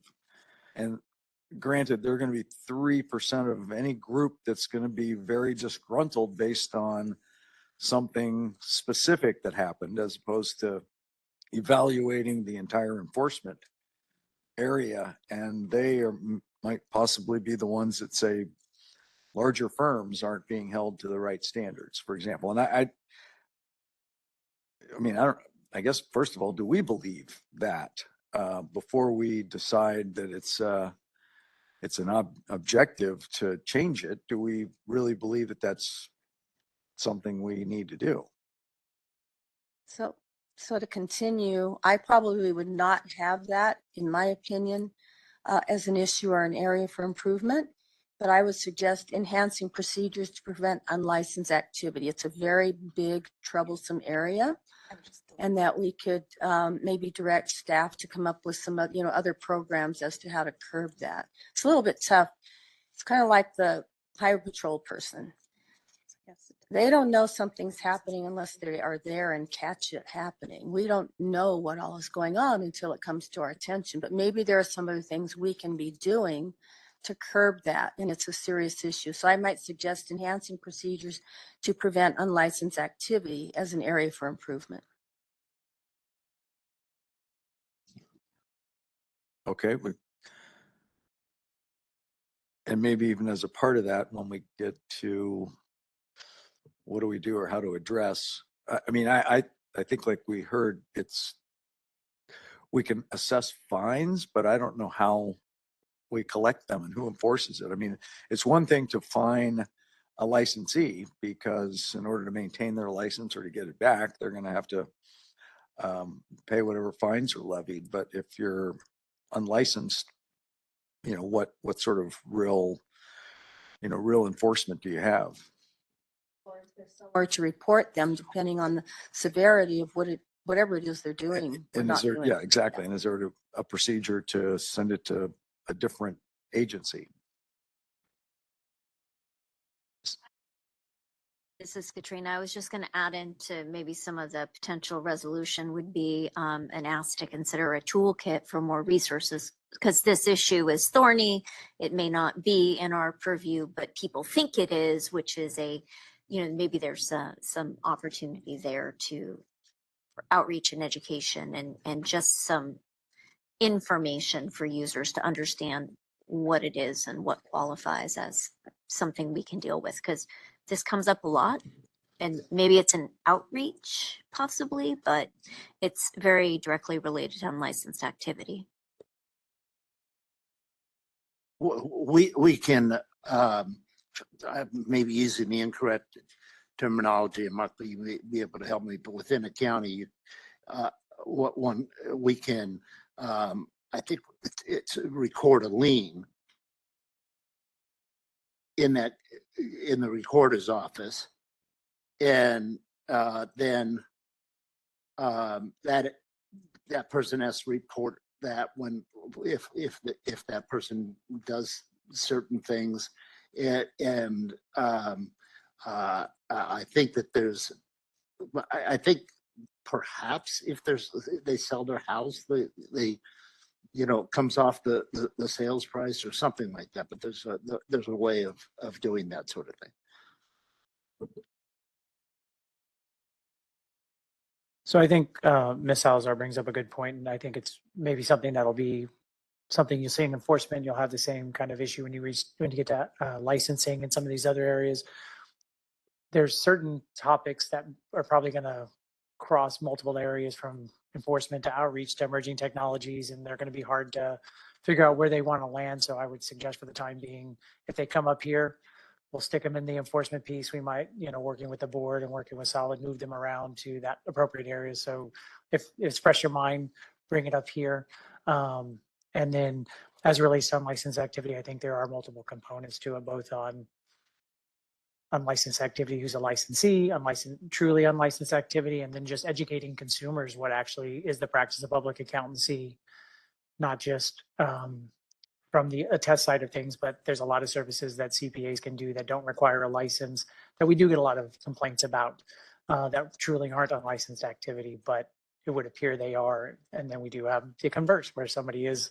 So I think there's a component on both sides of unlicensed activity that can be beneficial both to the consumer and to trying to curb some level of unlicensed activity from an enforcement side. Can I add to that a little bit in terms of like unlicensed activity? I would assume that a lot of CPA, because consumer will go, oh my goodness, I didn't realize this person was not licensed, and actually go to a licensed person. So do we have data showing how much of those investigation is started by another CPA? And if there any way for us to outreach to those to general CPA to say, if you know of an unlicensed practitioner, you need to report that. You know what I'm kind of.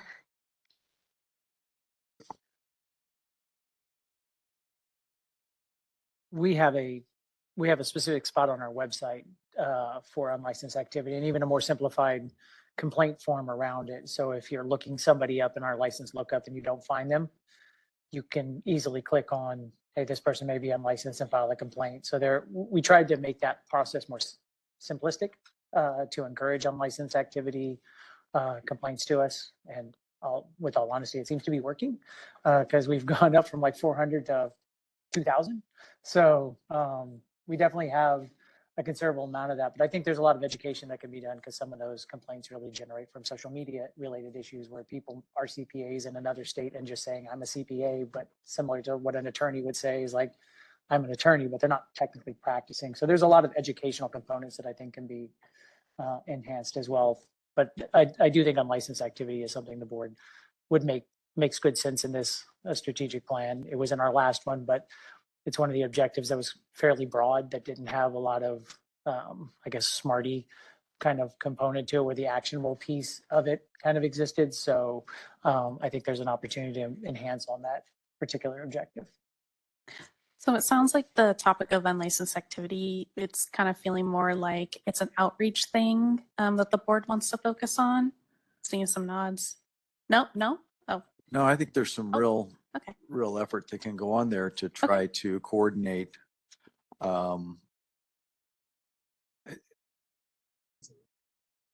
It's probably in both. I mean, well, clearly a lot of these weaknesses are communication related. Except for the need for more investigative CPAs, which is a very, very real, issue. Just a question to the DCA folks. When you put together the summary of weaknesses for each goal area, are you, is there a reason for why some of these are number 1 versus number 6? Are the number ones the ones that you hear most often in the commentary that you gather from people? Yeah, it's by number of responses. Because like if you look at page 12, you got the little chart that kind of tells you like lack of enforcement was the highest number with 31 responses. And then because obviously like internal stakeholders are not, there's not as big a number of those as your external, is kind of weaved in with that. So that way it doesn't look so, scales different, if that makes sense. Yeah. So since the majority of external stakeholders, 31 of them, have suggested there's a lack of enforcement action taken against bad actors, that's number 1. Shouldn't that be an objective that we should focus on under this goal area? My only, it's kind of a broad statement. I know, but it's like, you look at these and it says lack of enforcement, 31 from the external shareholders, but 42 is a strength from the external shareholders, the effective enforcement. And so you say, okay, what, more individuals believe that it's effective than individuals believe it's ineffective. And so we can't, like, I don't know why the 31 individuals indicated that lack of enforcement is a problem. I suspect that there are some that have been personally affected. There might be some that look at it holistically and say, yeah, there's I don't think they do enough. But that's what I guess jumping to the end, I don't know what we do to say we do more enforcement. I mean, we take care of all the complaints that come in the hopper. That's why I struggle. I don't know what, I don't know what that means, that we need to do more enforcement. Are we okay then to not have objectives for each of these goals? You don't necessarily have to address everything that was outlaid in the weaknesses. Some programs they like to, but you don't necessarily have to. It's really, you determining what are the important issues based on what your both external and stakeholders said were issues to them and mattered to them. Go ahead.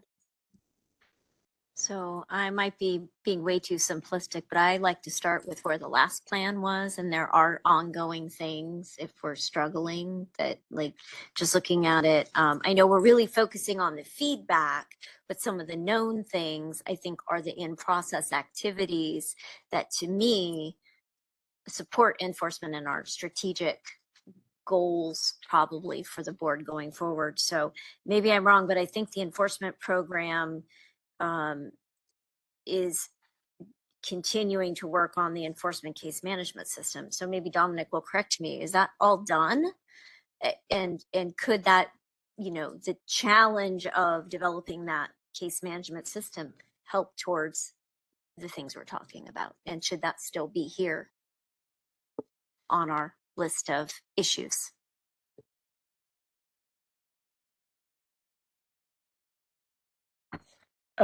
If we're looking at the prior objectives, and for members that's in your materials, it's item or resource material item C for reference. The implementing leading technologies number 2 seems like a reasonable item to continue to move forward with. If I'm looking at the other ones, obviously I think the unlicensed activity one was pretty broad last time, and I think we're trying to refine that a little bit, so that's being covered. But maintain adequate resources, that's one of the objectives that's kind of really not actionable, because maintain we'll never be able to actually check a box if we're just trying to maintain certain things. That probably is not one that makes as much sense. Case management system is something still that is a goal that, if it is not explicitly stated in this strategic plan, then falls away. So, I mean, not necessarily.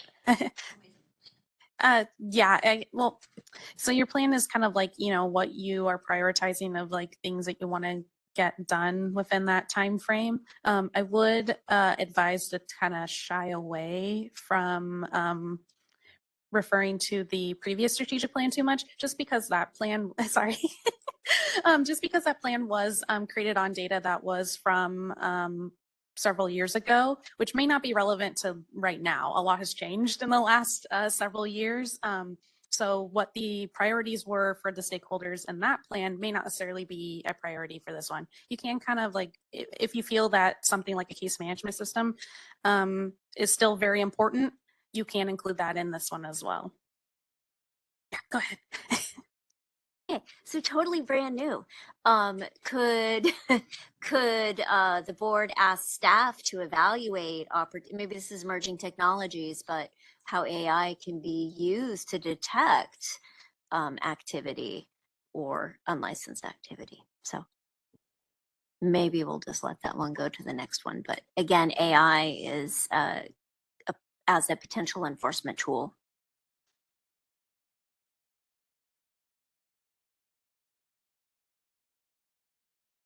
I just want to mention something very briefly. While imagine a citation could be recorded, as I think about it, I don't know what that would do for enforcement, how you can get money out of it. Not that I really know anything about it, but to me, case management sounds like the management of what we have in house and how to best process and move things along, timely, et cetera, et cetera. AI scares me a little bit because I think we have to be careful what we're delving into and identifying that hasn't come to our attention or enforcement's attention, possibly. And when we're looking at this graph of external stakeholders, 42 effective enforcement sounds like effective enforcement of what we have our hands on and what we're working on. And the weakness, lack of enforcement, that could be me saying down the street, I know John Smith is doing all this stuff and nobody's doing anything about it. But see, if I don't report him, how does the board know to do anything about it? Or it could be, and pardon reference to big firms, but you hear a lot of discussion, oh, they're always doing this or they cheat on ethics or whatever. Well, yes, and every so often it comes up and they go through the enforcement process, they pay a penalty and they do all these programs for us. But if they turn around and do it again, again, that's not them complying or learning from the first lesson, but it doesn't mean we're not enforcing or we're not trying to, implement enforcement. So we have to kind of take these with a little grain of salt. What are the responders meaning?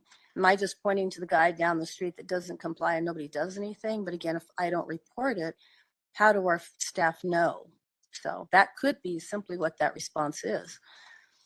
So thank you. Thank you, President Rosenbaum. Yeah, and just to continue with Ms. Corrigan's comments and our previous discussion about clarifying communication to the public in regards to the enforcement process and how that works, maybe one of the solutions could be encouraging or highlighting the importance of the public's role in reporting these citations or the complaints. Some people do, but I'm sure many people have a bad experience and they just, throw their hands up and go actually find someone qualified. And it seems that this perception that we're not disciplining or enforcing seems to be out there, but again, the public has to participate and notify us. So maybe just better communication in regards to that to the public. And then my second comment was for Ms. Irani, are you going to kind of go over everything at the end? Or I was just curious where we are because I'm kind of losing track of where we are with this goal and the objectives we're developing. Yeah, I was actually was hoping everyone would be done with their comments. So I was going to go back so we can kind of clarify these because there was a lot of ideas, but we didn't necessarily finish all of them. I want to go through all of them just to make sure we have the ones that we want to focus on. And then if we're good from there, we'll move on to licensing. All right. So let's look back at that first one. The issue topic was unlicensed activity. Why address it? Unlicensed activity is harmful to consumers. Is there any other why address that we want to add? Or kind of, that's a good overall encompassing. Okay. And our desired outcome was enhanced procedures.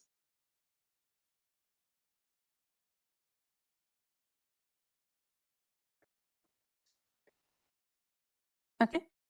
So desired outcome, consumer protection. And then how is the board going to solve this issue? I know better outreach was thrown out, better communication.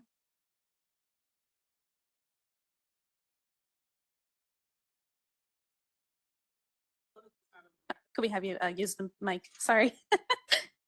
I think it goes on to the next two more down, but I think it's more with the public communication, letting the public be aware of proper way to have your taxes done or your business handled.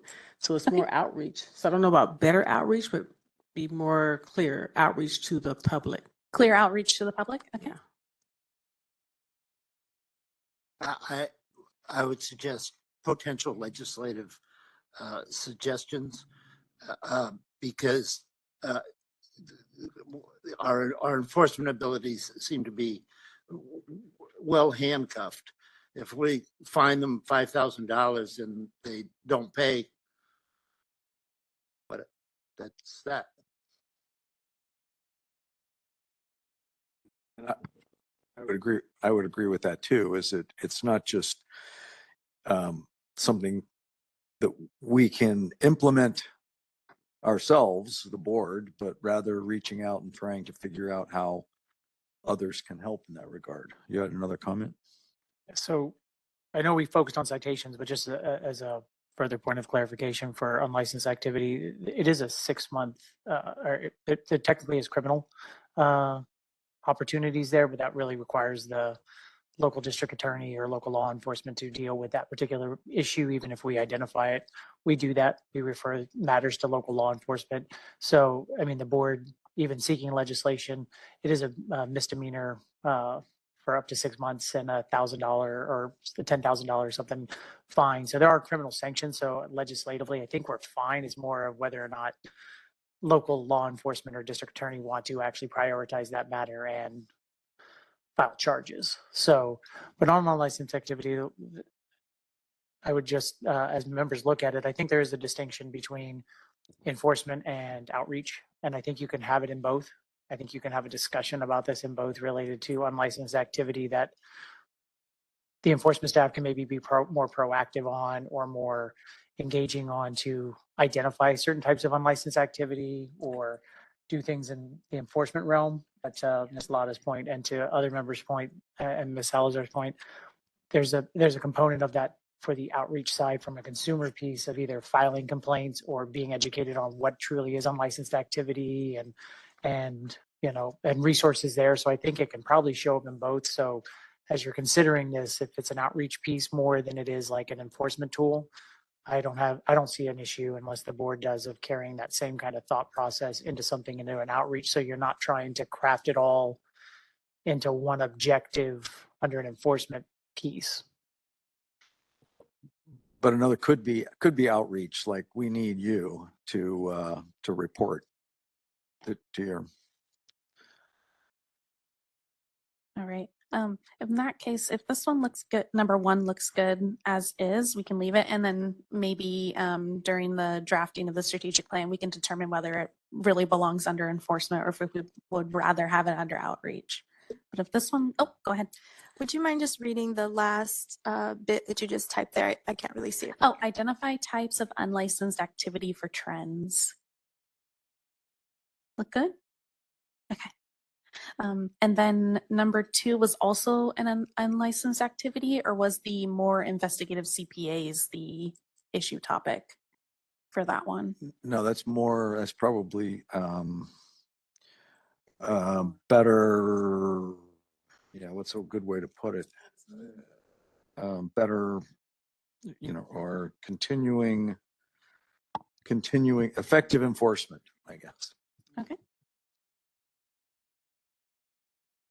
So just to clarify, we're saying that the issue is effective enforcement or a lack thereof, or? Well, basically the situation is we've got cases that come in that probably would be able to be handled more efficiently and quickly if we had additional qualified staff to do the investigation. Yes, no, Carrie, come on. It's not, Carrie, you're sitting at the table for a reason. but it's not like we're not doing things because we don't have. It's not we're not doing it, but it might be done We need to be quicker. careful. Yeah. Might So be- maybe the might be more turnaround would be efficient. faster if we had. Of course, it's hiring additional staff is not totally within our reach, you know, it's, yeah. So maybe the issue is that the turnaround times. Or Is the issue possibly low staff? May I say it's been a challenge to attract and recruit investigative CPAs. And if we can address that, then the desired outcome potentially would be more ability to manage our case flow. But Agreed. there's an issue, and that isn't all internal to us because of the external constraints on hiring.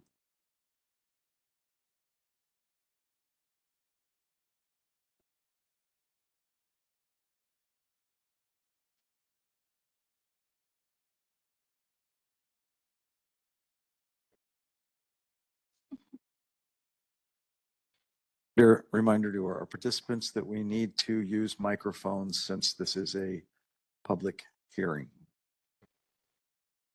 All right, so our issue is attracting investigative CPAs. Why are we addressing this? Because it would be more efficient to have them. Okay.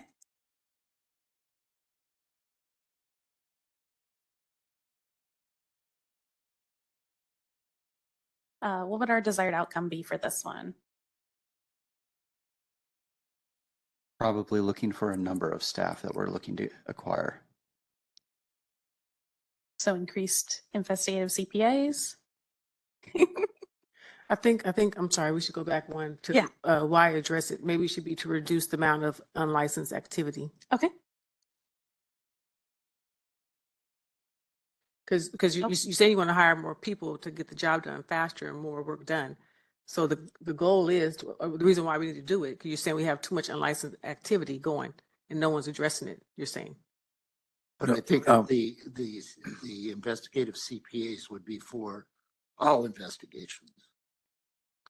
Yeah, you don't really need the investigative CPAs for the unlicensed activity. Oh, just in general, okay. The investigative CPAs are CPAs, and so they have a higher technical experience and education. So they're the ones that are going to be investigating the real complaints, if you Okay. will. Is that changing the mix of the staff, their qualifications and background? So the same number of staff, but a higher percentage of staff being investigative CPAs? And is this even a problem? Well, I was going to ask, is it, yeah, I thought it was more focused on unlicensed we're talking about, I thought we did fine with those numbers. It was a focus on unlicensed activity.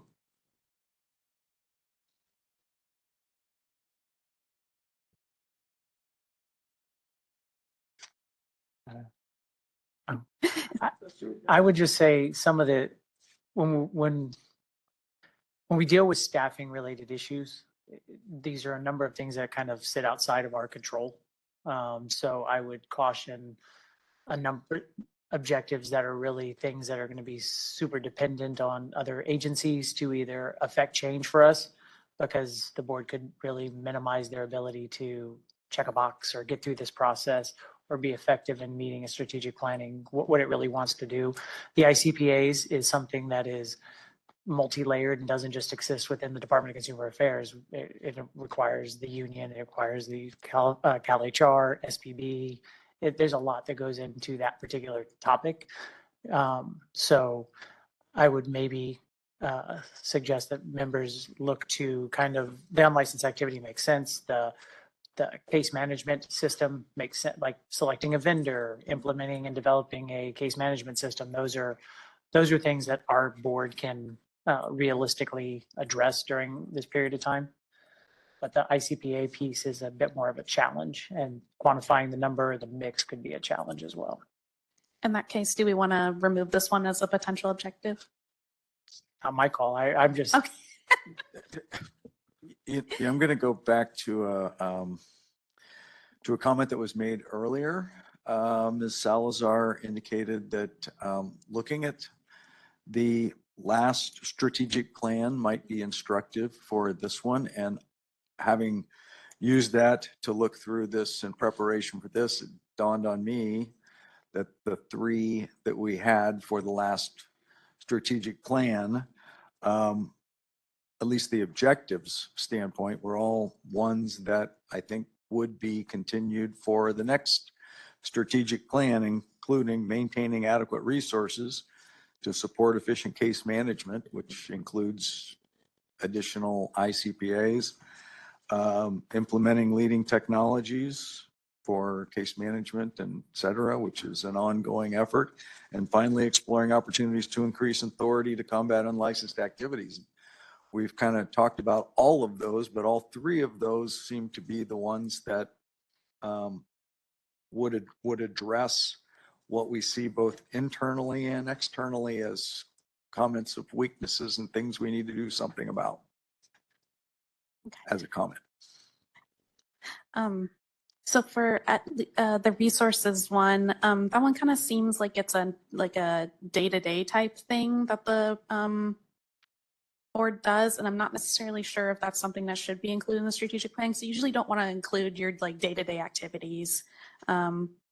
So for that one, I'm not 100% sure if it should be included, but the other two, we might be able to pull them and just reword them a little differently, so it's a little bit more updated for 2024 and ongoing. But let's go back to the ideas that we had that we were kind of workshopping, and then I can pull those other two later. But for that investigative CPAs, is that something that we do want to keep on here or no? I think it sounds like a no, because the procedure that he just explained, that I think we have no control over that part. And I saw a red card over there. I would agree. I believe the board has done everything within our control to move that item forward to this point, and we're dependent upon external parties, so I don't think we should include it. Okay, perfect. In that case, let's move to the case management. We have a couple things down here. So the issue topic was implementing that case management system. We have a how the board can solve this, which is selecting a vendor. So our why address it, there's a need for the case management system, correct? So I would just be careful in implying we don't have a case management system, because there absolutely is. So I would maybe say the topic would be updating case management system, and the why would be modernization, and the outcome would be greater efficiency and best practices. So, I mean. Yeah. So the why address it, business modernization, desired outcome, better efficiency. It's mod. Better efficiency.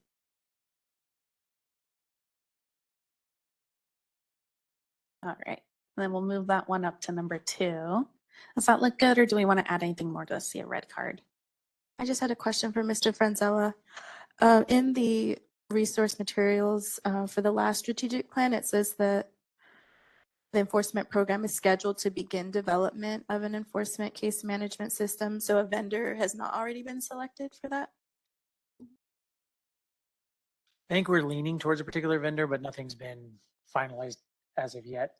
We've prioritized more the licensing, so exam and initial licensing for this next iteration, but obviously we're still trying to move that needle on this, so we haven't selected that vendor yet.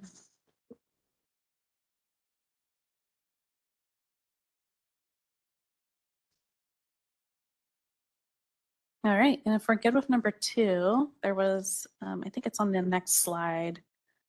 There is another AI with unlicensed activity. Is this something that we want to focus on for a strategic plan?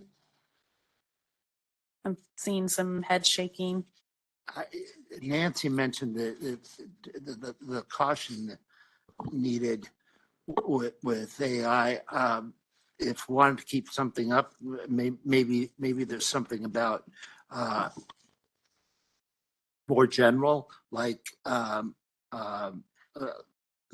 studying new technologies that might uncover unlicensed activity.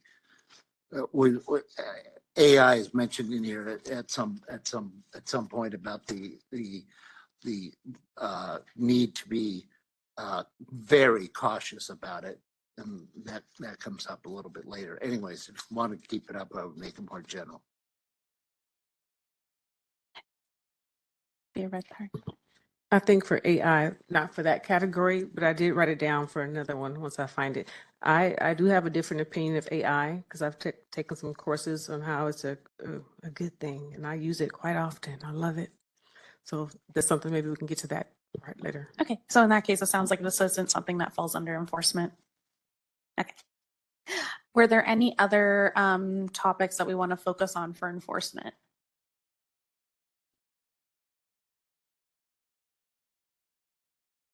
No, seeing some head shaking, ready to move on. Okay. In that case, so Can we Go ahead. take a break? Sure. Okay, so let's do 10 minutes.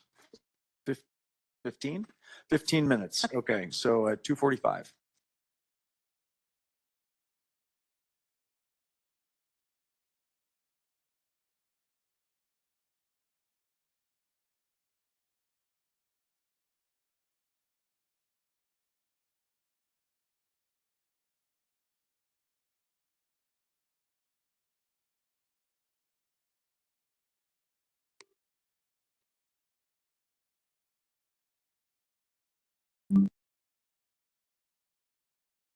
Okay, it's 2:45 and let's go back into session. So we've completed the first area, first goal area, and now we're on to licensing. Correct. And then throughout the presentation, Dave and I are going to be switching who's scribing and who's talking. That way you're, not constantly hearing me the whole time. So David will be taking over for this section. So beginning with licensing, we have written regulate entry and continuing practice in the profession by ensuring that only those who are qualified are licensed to practice public accountancy. Do we want to make any revisions to this?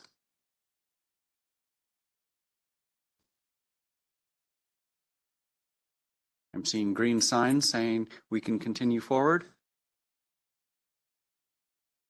All right, so with our little pie chart here, we had 85% of external stakeholders say that you're doing an effective job, and 15% say ineffective. From internal stakeholders, we had 100% positive reviews. Once again, 85 is very high. It's a very good result. Usually these average significantly lower. We're going, this is a quick visual to remind us of what we have for internal weaknesses, external opportunities, and external threats.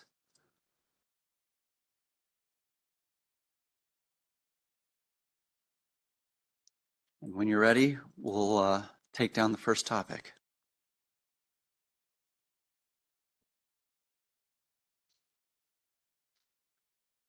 I'll throw out the first topic that I had was lowered standards. All right, so we have an issue of lowered standards. And why are we addressing it?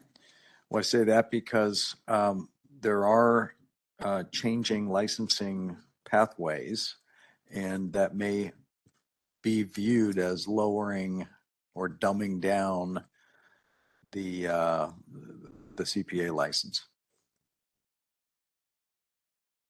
All right. So how are we going to address it? Or do we have a desired outcome that we want? In my view, the desired outcome is educating the public so that they understand that that additional pathways don't necessarily dumb down or lessen the value of a CPA license, but are rather just simply alternatives, and maybe more equitable.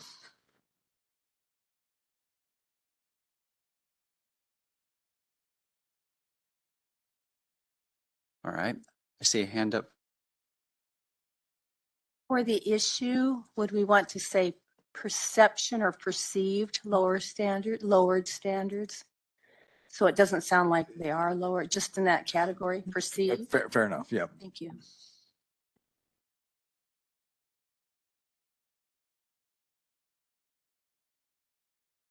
All right. Oh, another hand. Go ahead.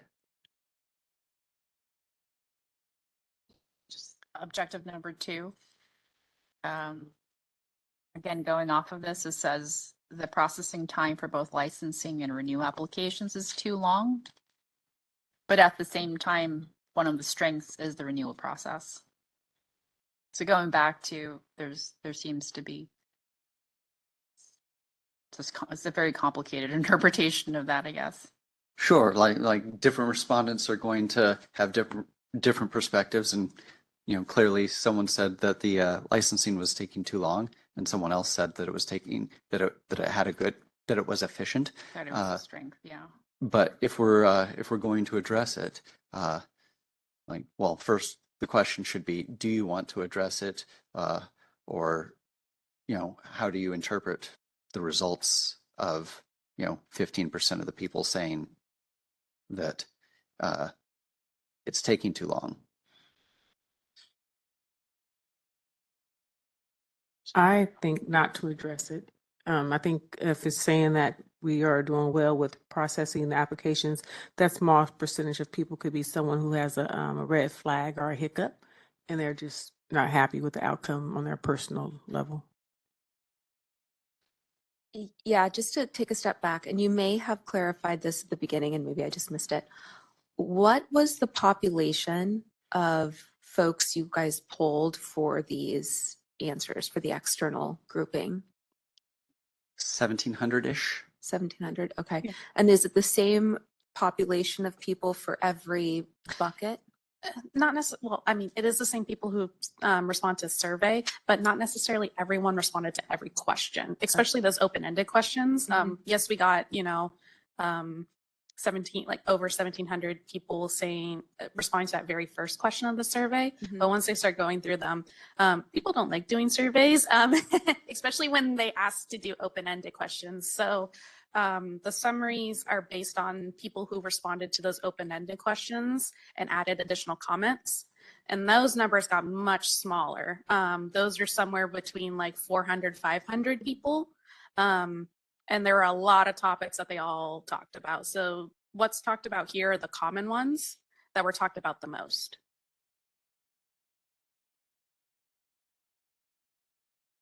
Go ahead, please.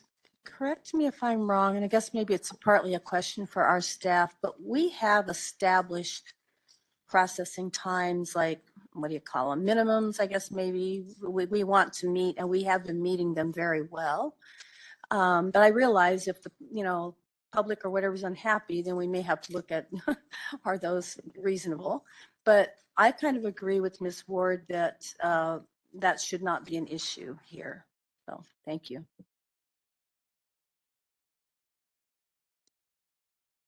I think under licensing, I would suggest alternative practice structures, and there's maybe a better word than that.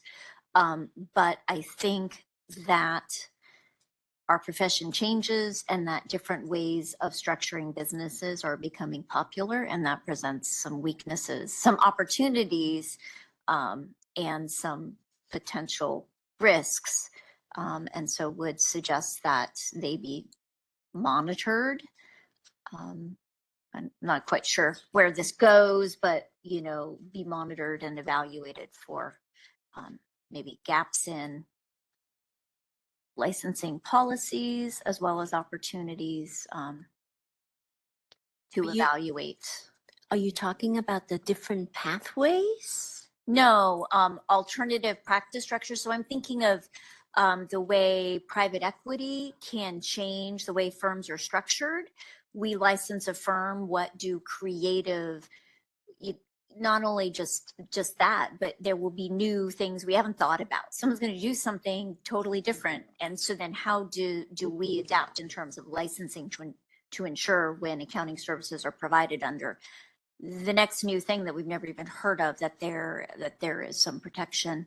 And I think ESOPs, potentially have, I'm not well versed in that, but that presents an opportunity. It's not a typical accounting firm structure. We license firms. So what do those changes mean for consumer protection going forward? All right, so we have a why address it. Do we have a solution or a way to address it or a desired outcome?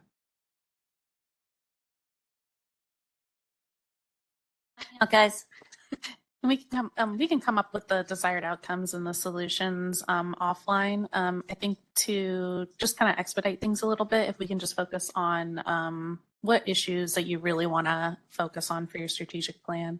And then I see I had a card here, and then we'll go to the raised hand. Sure. So I would just suggest that under the number one, the perception of lowered standards for whatever the last column was, which I can't read right now, be diligent, include what we have there, but also be diligent in ensuring that standards won't be lowered.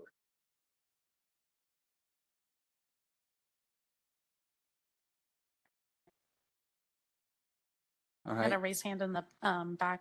Yeah. Another objective that I would probably consider, there's a lack of interest in the profession. And so that's what's causing our pipeline problem. And I think we should look into other areas of pathways to licensure. So we came up with the 150 hours with a master's, and then we backed it up to the bachelor's degree with 2 years of experience. But there should be probably other pathways to be explored. I do have an idea, and I am going to discuss that with Mr. Franzella. But I think that would be an objective, to be more open with other pathways to licensure.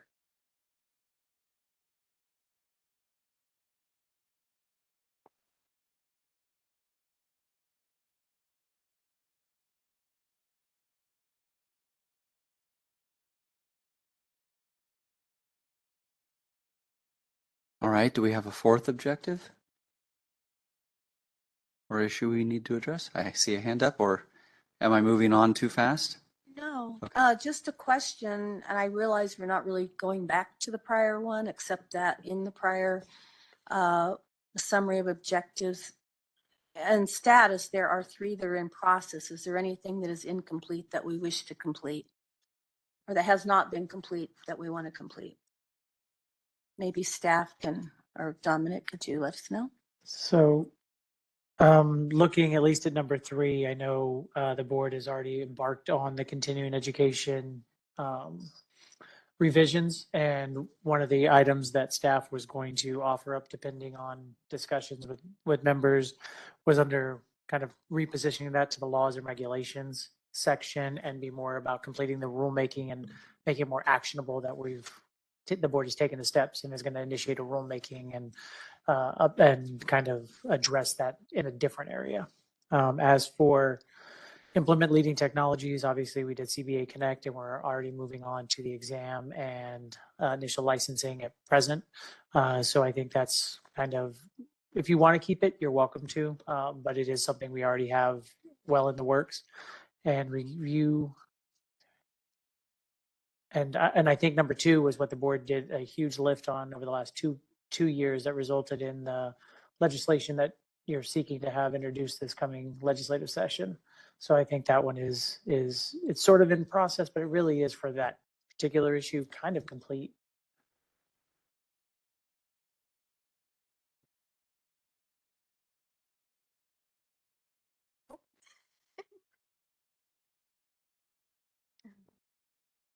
All right, I see a green card.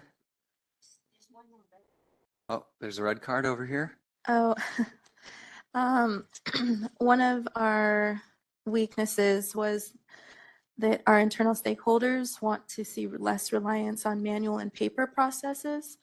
I just had a question for staff in the room. What exactly does that entail with the hard copies and the physical checks?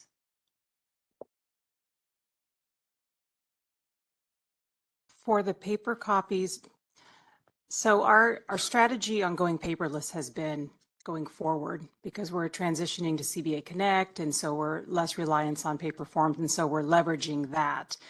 In terms of the historical files or our existing licensee files, it would be a huge fiscal lift to try to get those scanned in or to get those in an electronic format. So that would be something that we would probably have to if the board decided that was something that they wanted to do, it would likely be associated with some kind of fee increase or an augmentation so that we could cover it. It would be because we talked about this early in COVID with a couple of people, but it was $10 to $12 million to get all of our current licensing files. So we've been approaching it as a going forward process.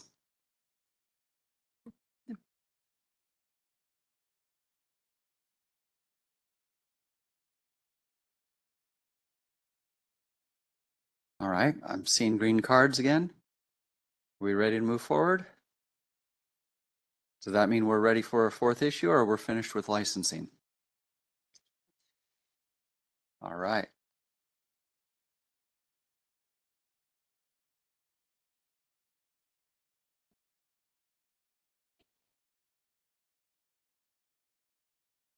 Okay, so now we'll move on to customer service. And our goal area description is very concise with this one. Do we want to make any changes at all? Probably not on this one. All right. In that case, let's move on to the effectiveness. So you got 82% effectiveness from external stakeholders, and for your internal stakeholders, it's a 91. All right. And then once again, that slide is being passed out of the summary of the internal weaknesses. If you have the environmental scan in front of you, that's on page 18. So what are some of the issues kind of based on those weaknesses from the scan that we want to focus on in this strategic plan? Well, I have, if I may please, two questions for staff. One is, one of the difficulties on page 18 from external folks was difficult to reach a live person. And the question is, was that because of the switchover to the DCA system and then the switching back or that sort of thing? And two, I was very surprised at number 6 that there's external stakeholders feel, I'm sorry, that's not it. Number 7, that the staff tone was not nice, discourteous. And that just shocked me. So anyways, could someone explain both these to me? I don't know if I can explain them, but I can try to provide maybe a little bit more color to some of the discussion. As members know, we transferred a number, or most of our phone lines for licensing over to the Consumer Information Services or Consumer Information Center at DCA for much of 2018, 19, all the way until July of this year. So as you evaluate some of these comments, it could be difficult to separate between whether or not this is CBA staff versus an external staff member at DCA potentially. The lack of knowledge I wouldn't put on DCA. They weren't asked to do that, but I could I could understand people's frustration if they're calling that line and have to get redirected. And so the customer service piece is obviously an area I think we all can improve upon and intend on improving, but trying to read through the discussion here when you have CIC and CBA in the equation, it makes it a little bit more challenging. So I'm not going to try to draw from which one is which at that particular point.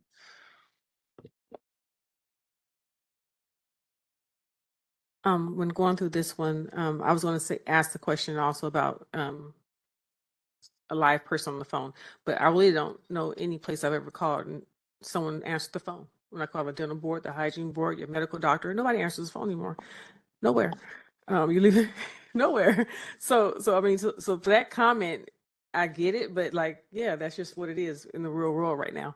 But my idea was to create the opportunity for college students to volunteer for school credit or use financial aid, maybe for work study, to be the one to answer the phone. They might not have an answer, which one of the complaints was no answer, but they can at least be a voice and say hello and take a message and pass it forward. And the same time, also increase the word out of being a CPA. So it's like a 2-for-1. Um, where I work at the school, we have the front desk, their students, and they use financial aid, and just someone to answer the phone. They can't schedule an appointment, they can't do anything, but someone to say hello, take a message, and pass it forward.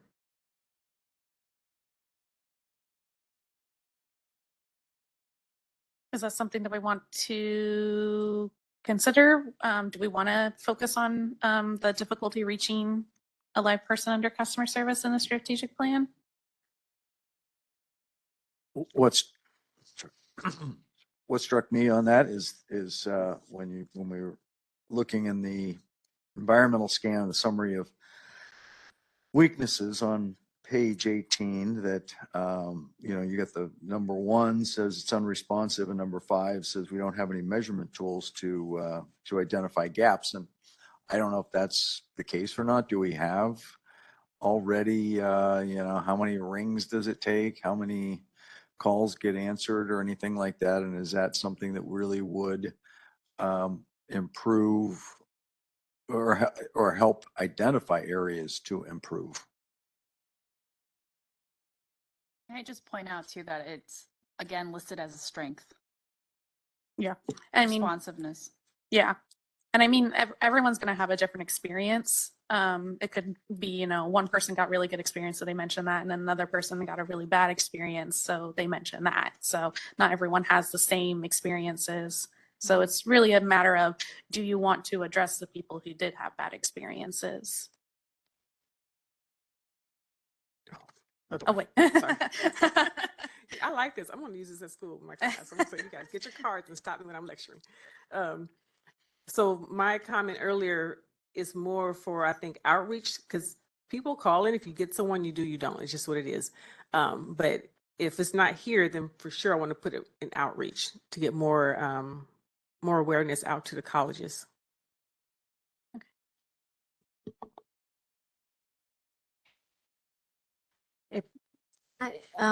Dominic, is this an area that there's not something we can control? Because even internship, that would be relating to staffing increase and so forth and fundings. So to that second, we do have the opportunity to deal with student assistants, but it's a very specific kind of classification and how it works and whether or not we can recruit them to fill that role. We don't really have opportunities for internships or I can't see quite how that would work. I'm not saying we couldn't explore it, but there are some limitations related to how we can hire staff and what staff we can bring on, even in that kind of limited capacity. But the other piece I wanted to mention, this again goes back to a comment I was raising with Mr. Jacobson, is as it relates to phone calls, we do answer live. We make every attempt to. We have staff members online queued in, and we do answer live. It might not be on the first ring because it has to get through the queue, but we do answer live, and there will be some that roll over. I mean, it's never going to be 100%, but since it's been back here July 1 of this year, we've gone back to answering live telephone calls. That's excellent. So here it's answered live and at my office. That's 2. We got it. We'll go for the 3rd. I did have the context that about the CIC transition. So reading the comments, they didn't necessarily say, because to them it's the same, whether it's CIC answering or if it's to them it's the board. So obviously they don't know if it's actually the board or if it's someone else answering it. So, but I had the context. I'm like, this is probably they're talking about this, but I have that context, not them. So, and we have a hand raised.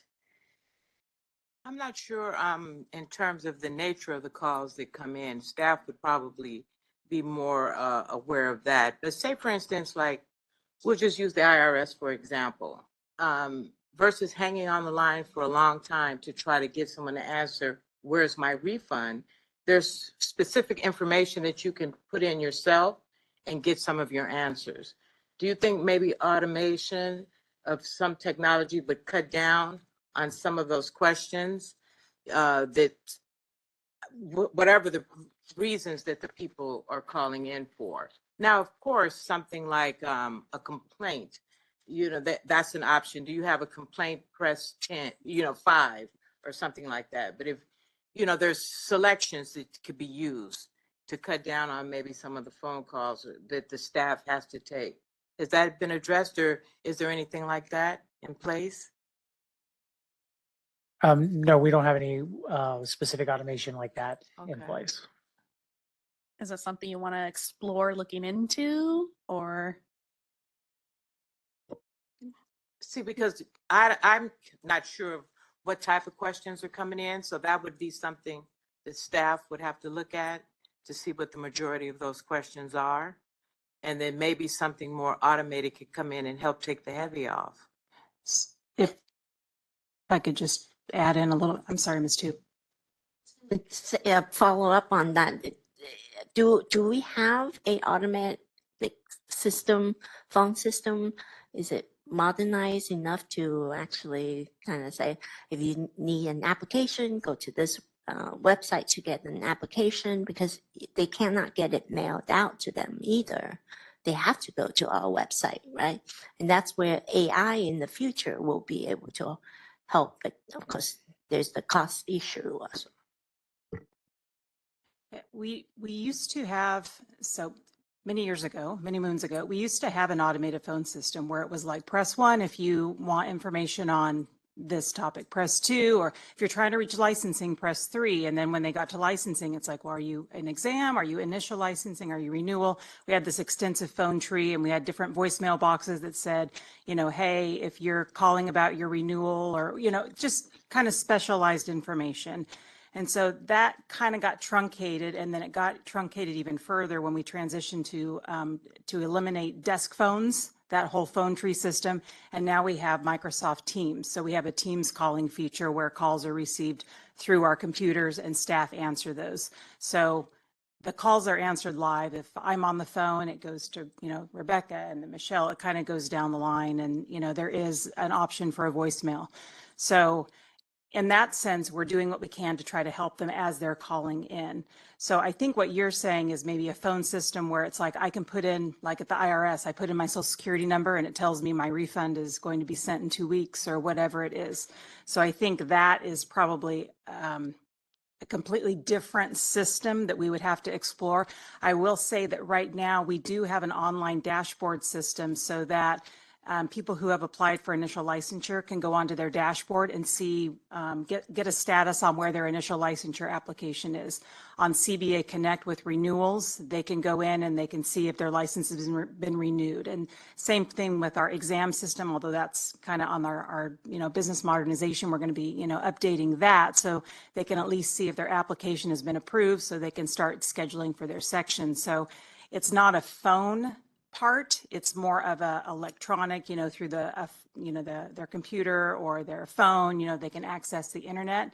So if what you're wanting us to explore is more of a phone-based system where it's connected to the computer system and can provide information based on a user ID or a social security system, that would be a whole different component of our business modernization project. So if that's kind of the consensus of what the board would want, then that would maybe be something to add in here. But there is lots of options for stakeholders to get information electronically, maybe just not through the phone. The phone would be the live person.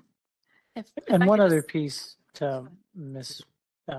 Pierce's comments is that phone tree is, we've even gone as far as just dedicated numbers. So you can get right to exam, you can get right to licensing and so on. So we, and for some people, myself, I don't like the phone trees because I'm having to work my way through it. I'd rather call and talk to somebody, but I know there's my girlfriend, for example, she has no problem doing it and loves doing that. So I know it's a little different for different people, but as Deanne was saying, if we were going down that path, we would definitely need to figure out how to integrate it into CBA Connect, and it would be a much more business modernization, probably something longer term. But if the board prioritizes it that way, then obviously staff would be taking a look at it. Just real quick before we take any other comments, it's kind of sounding like the issue with not being able to, like, phones not being answered or reaching like person, sounds like that's something already being worked on, and that the board is kind of resolving or already resolved. So I'm not sure if it's something that you want to keep in your strategic plan if it's already, kind of being worked on. Go ahead. I would agree with that statement, and we have worked on this, and also we don't want to go backward in terms of technology because the phone is going to go out of system pretty soon. I mean, the younger generation cannot even get on the phone to call anybody to save their lives. So, and we don't want to invest in technology that are going to die on us pretty soon. So, going back, looking at some of the other weaknesses that were highlighted under customer service, is there anything else that you want to focus on for a strategic plan? It sounds like some of these are already being worked on, and I do see raised heart up there. Yeah, so number 6 jumped out at me that some external stakeholders feel that the website is not user-friendly and it's difficult to navigate. I know we've made immense improvements to our CBA website, which is great, but I think if we're still getting some feedback like that, it might be something to explore ways to research what could be more user-friendly or better navigation for the consumers. And I don't know if because I haven't actually looked at the website, but you also ensuring that it's mobile friendly too. A lot of people, myself included, exclusively use their phone to browse on stuff. So making sure that could be something. Go ahead. When I read that one, my thought was maybe it's someone who's not computer savvy. Like if you say a website, go in there and figure something out. If it's not someone who's more into computers or even cell phones, it might be that person making that comment. Age wouldn't even matter if you're younger or older. Just some people just don't care for it. So that's right. I didn't circle that one. I just thought maybe someone who's not into computers. I thought the website looked great.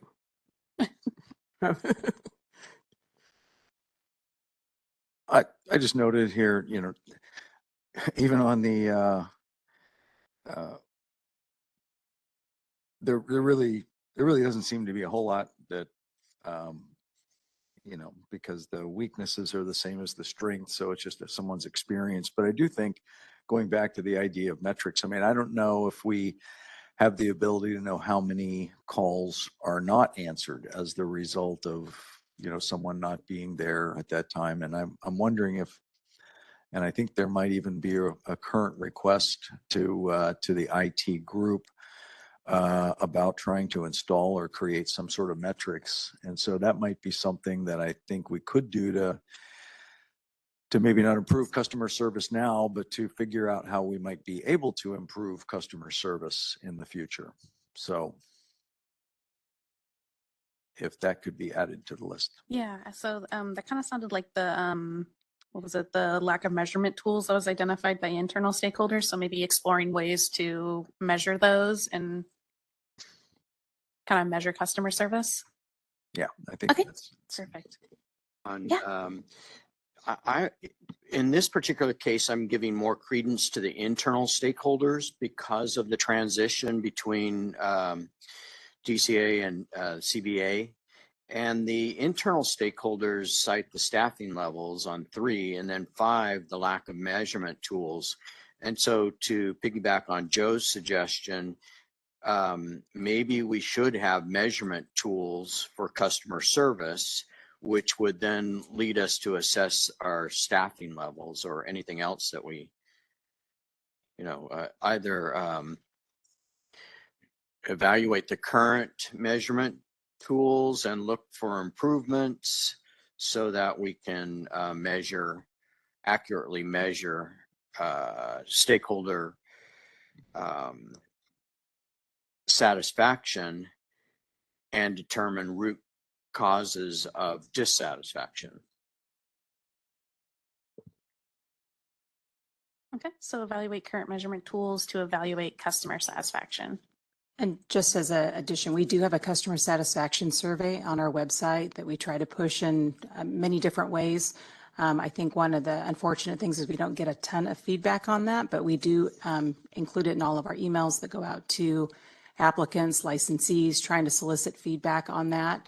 And that's monitored. We send that information to management team monthly so that they can review the responses. Sometimes we get comments, not all the time. Sometimes we don't get any responses in a particular month. So we do have a mechanism. So it's just maybe hoping we can get leverage more feedback on that on a more regular basis to maybe, adjust on the go, so to speak.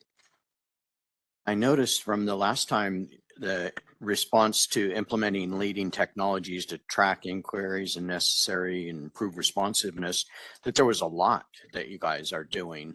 And so it could be that this starts with an evaluation of what's being done to see if there could be other or more supplemental measurement tools, and then go from there. Yeah, go ahead. Also, I'm wondering if there is a tool for us to, because some of the frustration for lack of customer service is because they are not sure how to use the technology.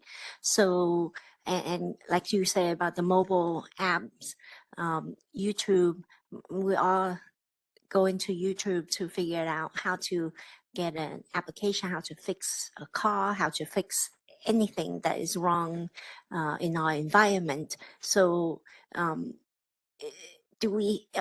know, David, you have done a lot of the YouTube video of how to get the application, right? Yeah. So maybe we can promote those out more. I don't think it's a goal though.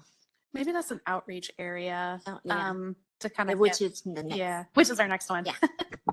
I will say to that, it's just funny timing wise because David's staff is working on actually a YouTube video to navigate like license lookups. They're doing some short kind of videos and they have actually, I think one of Michelle's staff did one on CBA Connect on a step-by-step walking, navigating it. So we have been trying to leverage those, but his staff is just working on scripts for that. So it's a great idea. Thank you. All right, so we got two where it doesn't sound like the other weaknesses that are identified are really applicable for this strategic plan, but were there any other ideas before we move on to customer service? I see one green, two, ready? Okay, we're gonna move on to outreach. All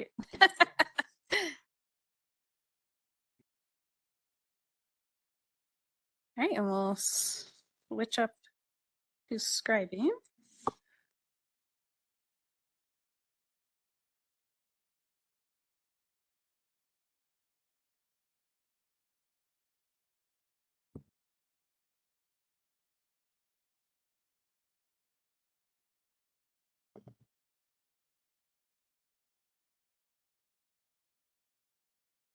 All right.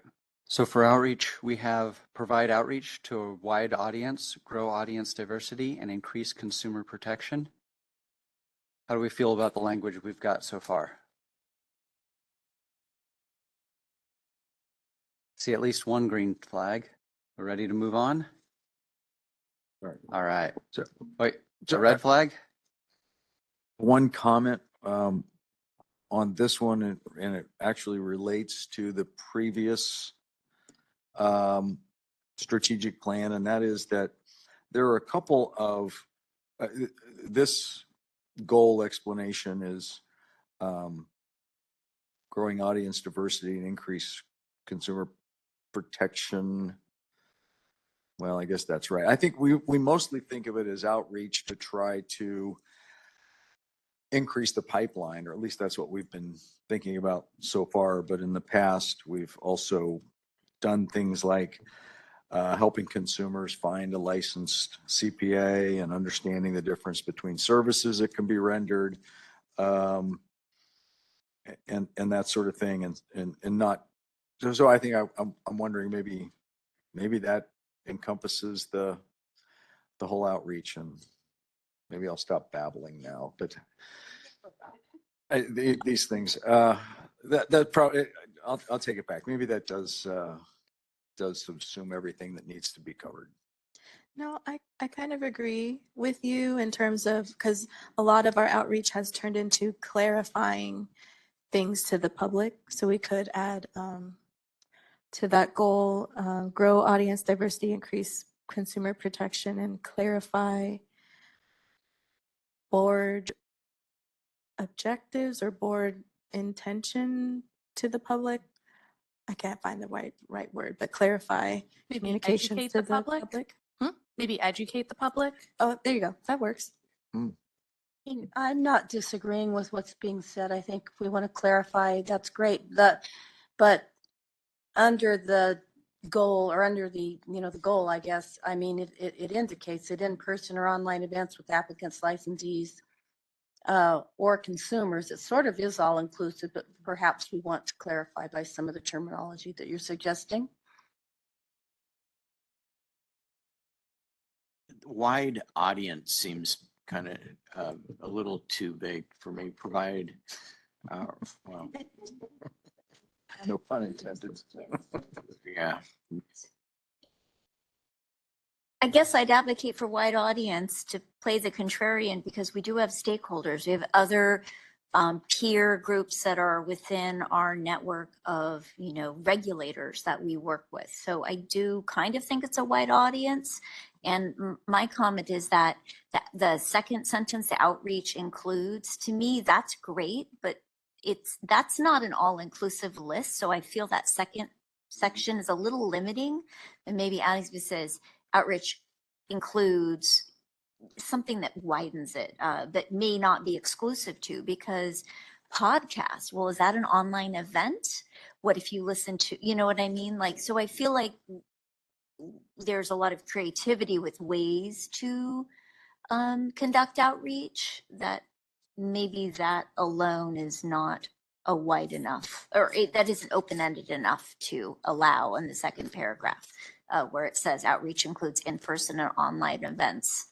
The phrase, for instance, could be included.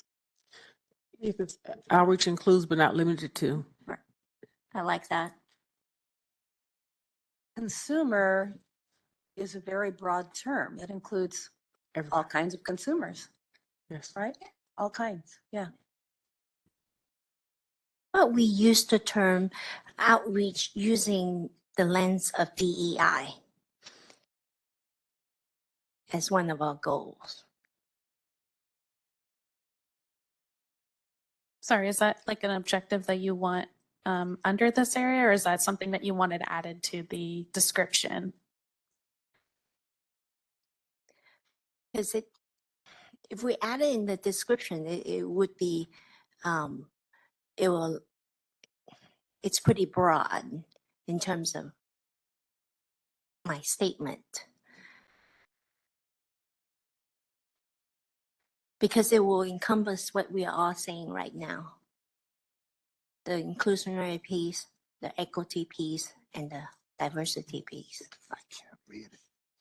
And remember, diversity is not just different people, but location. Provide.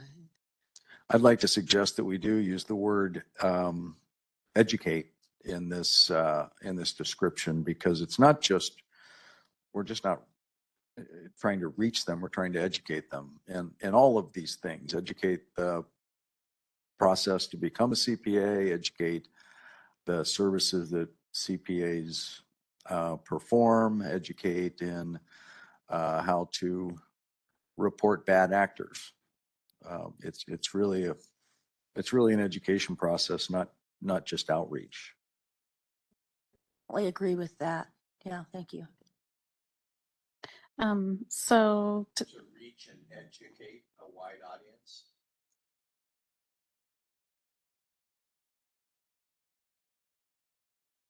Well, and then just end it there. Or to reach and educate consumers.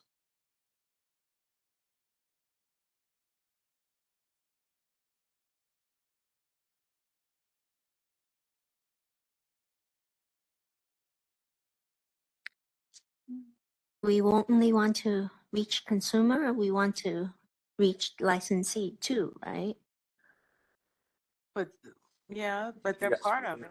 They are our stakeholders. Yeah, maybe you could just include and, collapse those two sentences into one.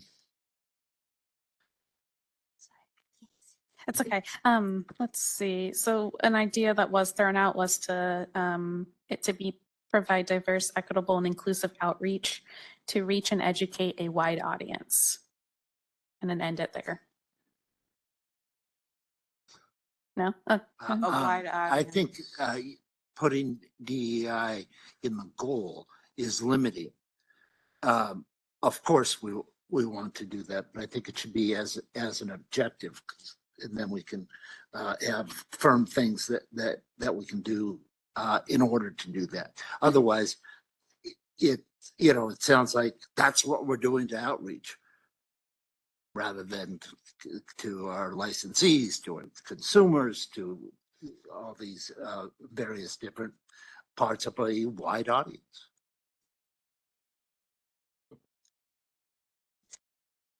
Okay, so going back then, we have provide outreach to reach a wide audience, grow audience diversity, increase consumer protection, and educate the public. Do we like that or? That myself, I like that. Okay, so just adding and educate the public at the end there. Okay. I'll pass it back to you, David. All right. Well, I'm seeing green flags, so let's look at our pie charts here for really quickly. So not quite as stellar as the previous pie charts we've seen. We have 61% of external stakeholders stating that outreach has been effective, 39% saying it has not been. And then internally, we have 91 saying it's effective and 9% saying it's not.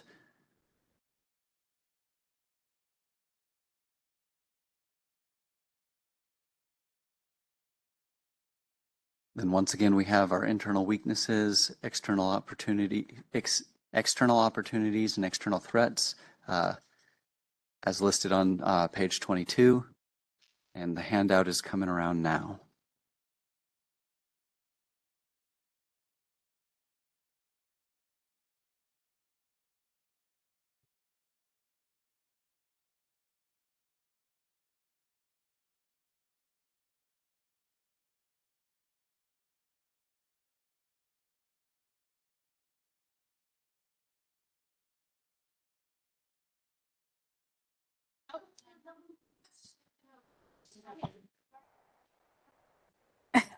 Just hold on to laws and raise until we get there after this one.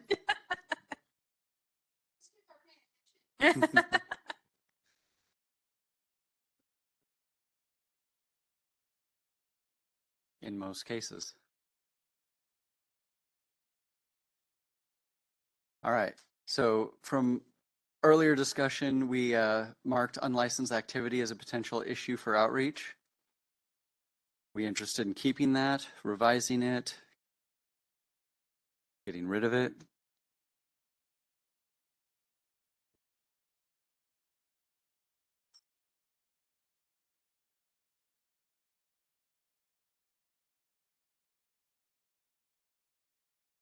I'm See- sorry, David, can you just repeat one more time, please? Yeah, we have unlicensed activity listed from a previous discussion way back at the beginning of this afternoon. And the issue is unlicensed activity, why we're addressing it. It's harmful to consumers. The desired outcome is enhanced procedures, and how CBA can solve or address it, more outreach. It's what we've written so far. We can keep it, we can get rid of it, we can alter it in any way you see fit. Well, I think that we at least need to keep it, because one way of dealing with it is to educate the public, consumers, whoever you want to include in that, even applicants, about unlicensed activity. And that could be somebody that doesn't have a license that's doing something they shouldn't do, and it's somebody that has a license doing something they shouldn't do.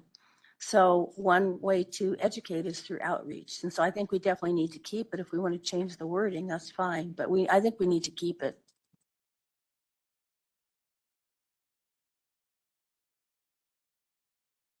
Go ahead, please.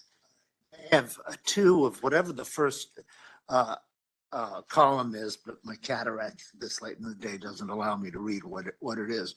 And one is DEI. This, oh, look at you. Oh, but then I can, issue. DEI. And because the outreach is extremely important in achieving anything related to diversity, equity, and inclusion. So why address it? Because a few reasons. One, the more diverse our profession, the stronger the profession.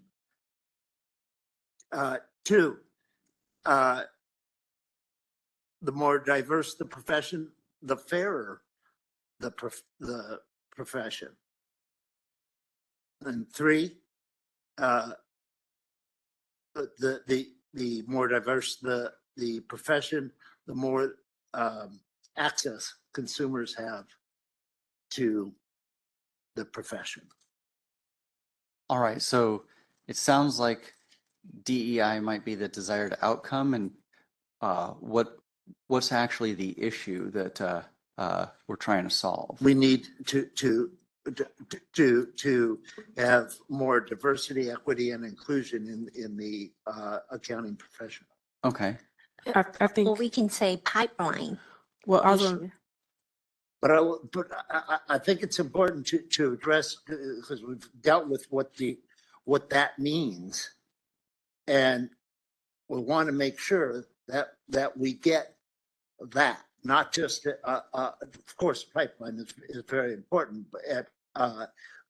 but a pipeline of, if you will, multiple colors. So is this a recruiting issue So, into the profession? so maybe we can say something along the lines of explore options to reach greater, more diverse audiences, such as translations, working with ethnic media and other multilingual opportunities. This is one that Michelle had kind of provided us and her team. So I think that encompasses the DEI piece, it encompasses the audience, it encompasses language and other opportunities that can kind of be there. So the first step can be DEI, but then I think that next part we can help refine a little bit more during the next step. Yeah, I'll find. Also, in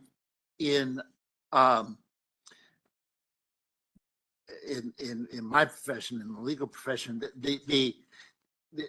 there are specialty bars that one can join. I mean, you have to be a member of the mandatory state bar in order to be licensed. But there's, for instance, I'm a member of the Thurgood Marshall Bar Association in Orange County, and we have it's primarily a Black organization, but there's people who aren't, who are not. And our main goal is to increase the number of African American attorneys in Orange County. I don't know how this board can encourage, and maybe it's through Cal CPA, to encourage organizations to be formed, because we can't do it all on our own. And if we've got organizations that form that can have as their goal increasing the African American population in the profession, increasing the Asian population, or whatever. And I'm not sure how to put that in words. Maybe it just needs exploration. Okay, well, I mean, I can say that, different boards have different mandates of where there's a hard line or a soft line between their relationships with different associations and how they work with associations to encourage, entry into the field. And I'm not intimately familiar with CBA. I couldn't tell you right where the line is, but. Well, I would suggest then leaving it open and having an exploration into the formation of groups that will help the CBA grow the profession in DEI fashion. All right. Yes. So I don't know if I want to add to what Dan is saying or have a new one. I was going to address the weakness of need to increase public awareness of the profession, but also to attach it to the high schools and college population. And my thought was, since I'm an instructor at a college, I think what's important is that we share out what a CPA, the profession, with other disciplines. So when we went to San Marcos, a young lady came to my little table by myself, right? I'm not a CPA. So she says, well, what are you doing here? Ask me questions. I'm like, oh, I don't know nothing. I said, but I can tell you as a hygienist, I have a CPA and how important it is. And so I thought the connection was great because in my class, I educate my students. Once you start working, making too much money, you get a business going, you better have a CPA. So I think the way to get the word out is that we have to reach out to different organizations and volunteer. Hey, would you like us to come speak at your event? Have a table at your event to say who we are. Because if not, professionals go out and get in trouble. And then they get in trouble. They don't say who did the bad work for them because they don't know or are scared or just whatever is over. So if you don't put it out there to people to know that this is a profession that you have to have, it's not an option. You have to have it. You can't do your taxes like you're in the 12th grade forever. You got to have somebody help you. Not only that, I fully agree, and I think it should be like that, a separate objective. But also there is a chasm between what the profession does and what the public knows the profession does. People really don't, I think that many people, most people, don't really understand what the profession does. They go to their tax guy once a year, and he fills in some numbers, or she adds some things up, or something like that, and the public thinks that it's all math oriented, and it's math oriented as far as you got a calculator, but anyways, I fully agree with that suggestion. All right, at the far end of the table first, please.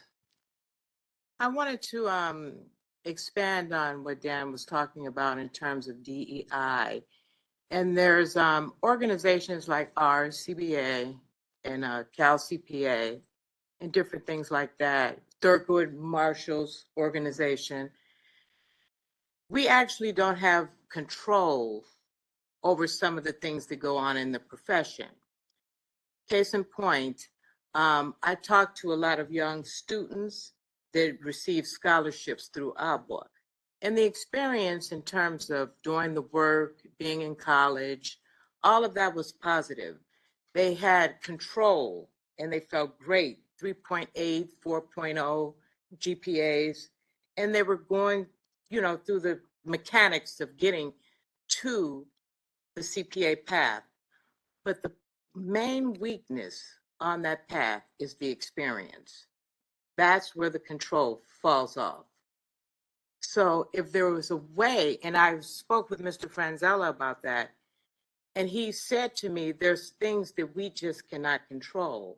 So until we tap in to the employers, that experience aspect of this profession, and find out what's happening and what's wrong. And there is something wrong. And that's why a lot of minorities say, I won't do this. So that's just something to consider. I don't have an objective or anything to put up there, but I was just expanding on what you were bringing up. And that experience factor to get signed off is a major weakness for some people. Middle of the table, please. So I just want to draw the distinction between the regulation and protecting the consumer and growing the business. So AICPA and Cal CPA are fantastic at what they do. And I could see them having a goal to better educate the public on what a CPA does and what the value is. And I bring this back. I think a good example here is the summary of outreach weaknesses. On number 2, the internal stakeholders would like to see an increase in outreach to educate consumers on the roles and responsibilities of a CPA. And the external stakeholders would like us to promote the profession to increase public awareness of CPAs and their importance. That feels a little bit farther or beyond our mandate. So, it's a fine line here between growing the profession and making sure that our consumers are educated and that as many qualified individuals come into the pipeline and stay in the pipeline as possible. That's a great benefit to the consumer. I don't have anything more than that, just an observation. So we have 3 objectives right now. Were there any other topics under outreach that we want to discuss? Yep. Some of those things just,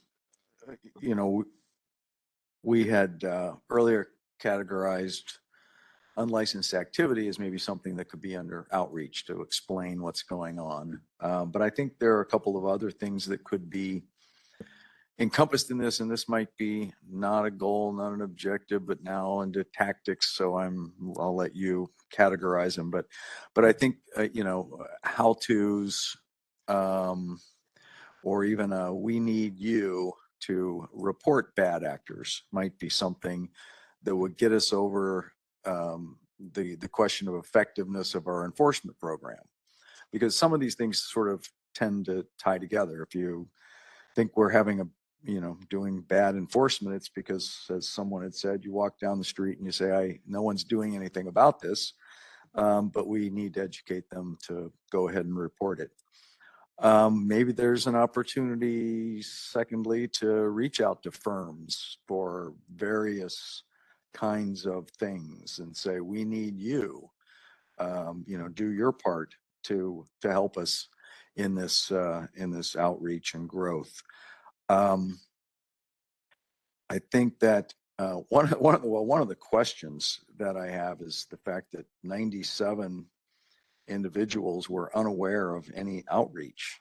And I don't know do we know who those people are, what categories they fall within? Are they practicing CPAs that don't know about this?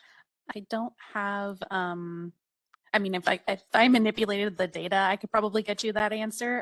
But for the purposes of the environmental scan, I didn't. Yeah, but it may be too diverse, but it's, that one's a kind of a tough one. That one's a common issue with all programs. People, especially under outreach, people will say, like, I've never seen you ever do outreach ever. And the board will be like, we post on social media daily. How are you not seeing this? So it's a perspective thing. It could be that they're just are unaware of what channels you're using for outreach, or they're just not in tuned. Maybe they think that you need to be sending them emails every day and that's considered outreach. So it's really more like, okay, well, how do we reach out to these people that are living under rocks? Or Yeah, yeah, exactly. Because I know there's a lot of effort out there. There is something that we're doing already. Should we not worrying about putting it as a goal? Or should we? Yeah, if it's something that you're kind of already working on, it may not be something that you need to focus on for your strategic plan. So Yeah, I just, but I want to mention, let's continue our better messaging. Messaging. I love where you guys are going, so keep going. Thank you. President Rosenbaum mentioned this in a few things that he spoke about, but I'm not sure if it got captured as one of the objectives. But more intentional and effective communication with our California CPA firms, I think, is really important. Along with what Ms. Batchelor said, they are a key component of our pipeline and our candidates getting licensed, and not only maybe various experiences with their supervising CPAs who help them get their experience requirement, but there's also oftentimes firm culture issues which deter candidates from wanting to continue down the CPA path that impact the pipeline. So I think just better communication with the firms and their role in improving the pipeline, and maybe just having more proactive communications with them on things we encourage or suggest, I think would be helpful.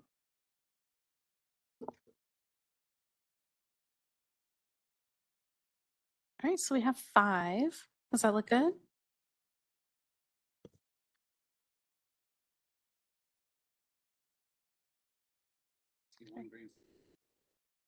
I see a few green flags. Oh, one more.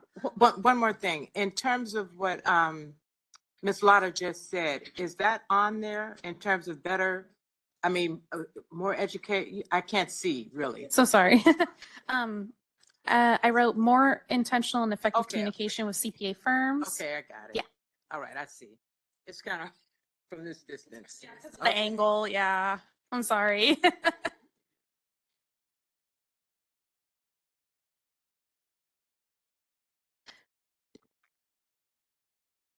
I think we already covered this in the licensing portion, but I just want to make sure it got captured about educating the consumers on our licensing changes to change the perception of the lowered standards. Did we get the outreach component of that covered, or is that something we should discuss now? Yeah, we do have educate the public on alternative pathways. Okay, just want to Yep. make sure. Thank you.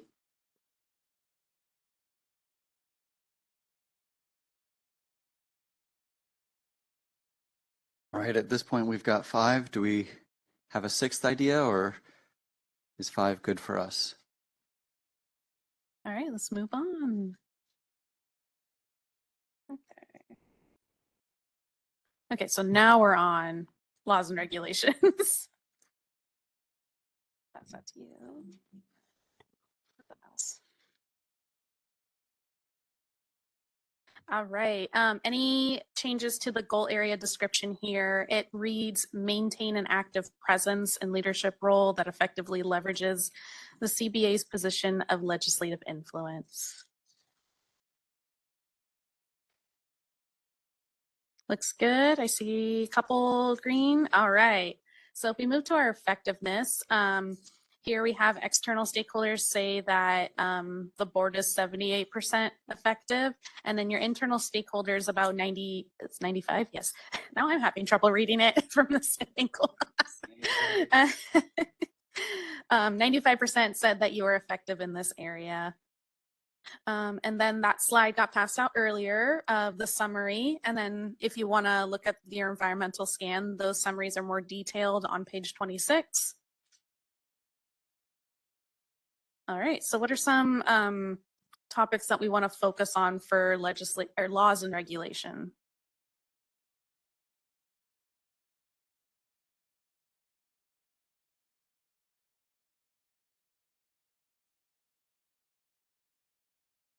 Go ahead. Well, I don't think I have one to say. It's just a question. Number 1 says about the external stakeholders would like to see improved and more frequent communication about CBA's legislative activities. But I think we do post it and everything, right? Everything's so when I read that, I just kind of thought like, well, I think they're just not looking in the right place. cell phone to That just, could be, maybe they want to see it on like social media or something. But yeah, yeah.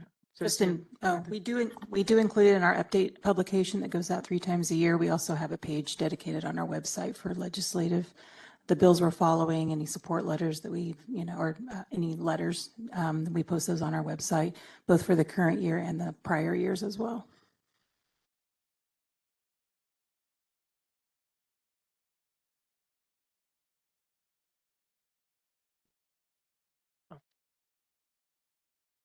Have a question. Or where was it? Number 4, saying that internal stakeholders cite the regulatory process timeline as a weakness. What specifically are we referring to in that item? Does anyone know? I think that's usually when it goes to, yeah, is it, yeah, the administrative law. That's a problem that most boards have too, so. I would just say it's more, it's a comprehensive thing, not so much just the process here, but the Department of Consumer Affairs, agency, and the steps that go on. So moving through staff have taken a lot of steps, especially Michelle and her team and Deanne and her team, on getting DCA involved earlier to make those processes go quicker. As members may recall, we year before, you had taken steps to eliminate the PET exam. Something like that in the past would have taken us probably 18 months or more to get through. They did it in far less time, significantly less time. So I think we found ways to improve it. I don't know if there's anything inherently we can do beyond what we're doing today that would improve that process. But I did want to share, if you're looking for some types of objectives here, the board is presumably going to be entering the legislative process this next year for a lot of the proposals behind the licensure and mobility. And then the board is also undertaking, as I mentioned earlier, the CE regs. You could look to do objectives that are something along the lines of, completing the rulemaking process associated with the new pathways or the legislative proposals. Enhancing the CE requirements. Those are 2, I think, achievable and objectives that could fall into this area as something the board may want to consider.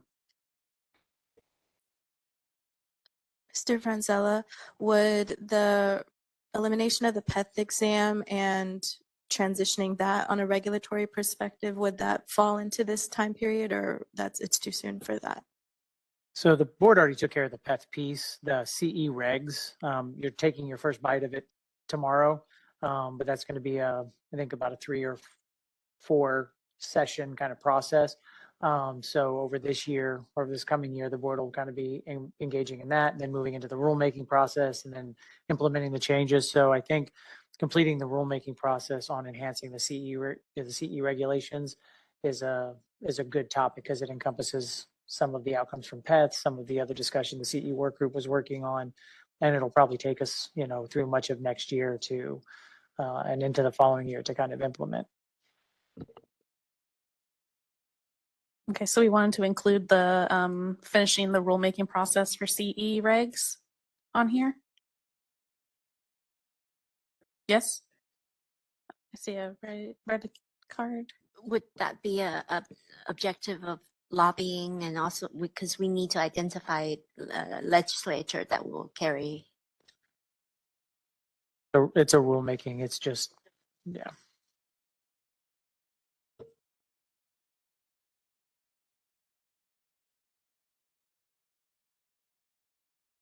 All right.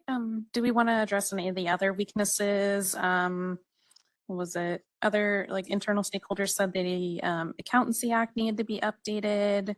Some of the external stakeholders felt that there were too many regulations and that they were burdensome and punitive. The other hot topic item also that was in here was the 150 semester unit licensing requirement. Do we want to address any of those? I would say all of those you just mentioned, the board is actively addressing and already in the process of addressing. Okay, perfect. In that case, do we just want finishing the rulemaking process for CE on here? Mr. Franzella, what was the second thing you offered? The other one was the rulemaking that'll be associated with the sponsored legislation behind the legislative proposals on pathways, the new licensure model, and mobility.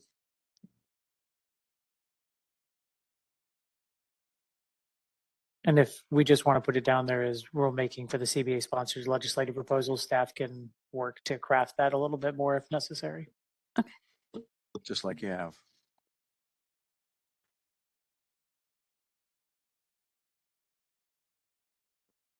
All right, so we have two for laws and regulations. Were there any other topics we want to highlight? No? All right. We got two more. We can do this. Actually, do we want to take another quick break at this point before we go to their last two, or do we want to power through? Power through? All right. Okay. So I'll pass it back over to David. All right, so goal area 6, emerging technologies. We have written down improve efficiency and information security through the use of existing and emerging technologies.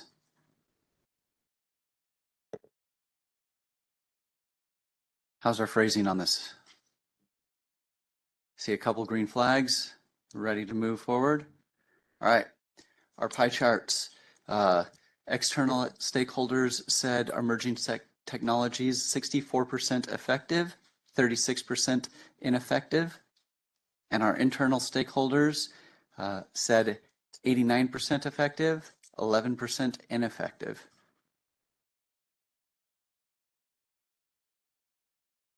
We have a handout coming around for internal weaknesses, external opportunities, and external threats.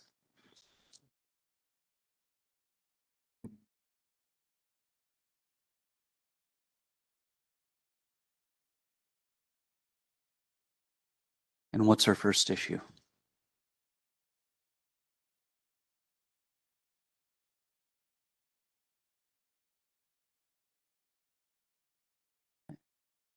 Well, one of the main issues seems to be communications and outreach on what we have done already and are doing. But there's been a lot that have been completed, but it seems like that's a lot of the weaknesses were communication, unaware of efforts. So I don't know that there's a lot more to be done on that. And then the point that the board was slow to adopt online licensing applications and renewals is more of a criticism as opposed to an opportunity at this point. All right, we had one on the left side here. I was going to say when I read through the weaknesses, I didn't really find anything jumping out that needs attention. Because some of these things are just saying it without really understanding the process of it, like slow to adapt to online licensing. It's not something you just do so fast. But with the AI, I see it's on opportunity side and on weakness. I think if it's used correctly, it's opportunity. If it's used incorrectly, it can be a weakness. So I don't know if we want to say some way to have it looked into to use as an opportunity, not as a threat or a weakness.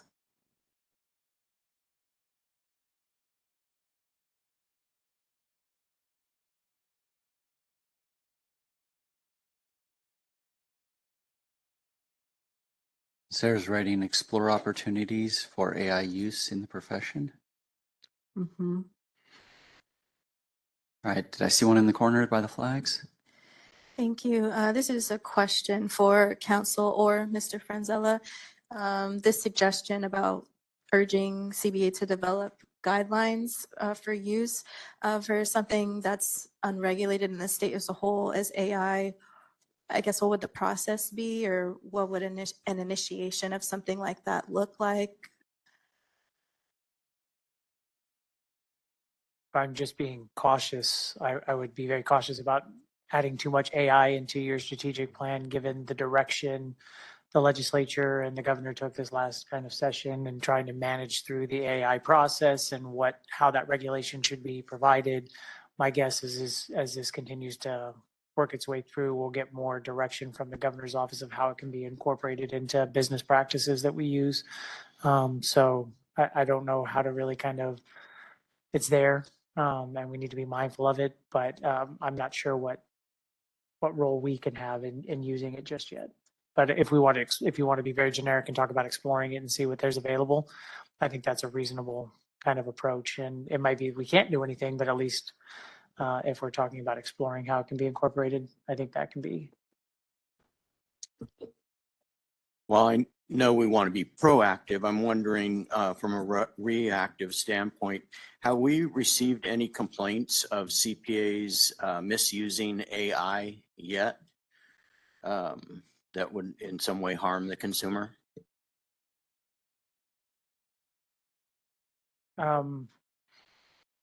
Not that I'm aware of, but also I'd be cautious. I'm not even sure if I'd be able to disclose anyways. So we do have a difference of our love and hate of AI.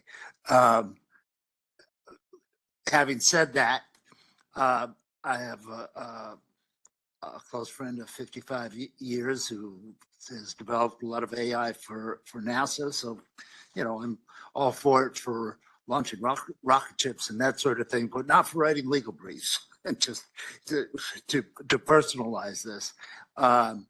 Yeah, I have worked recently with a CPA on the case, and she used some sort of AI. I can't remember what it was.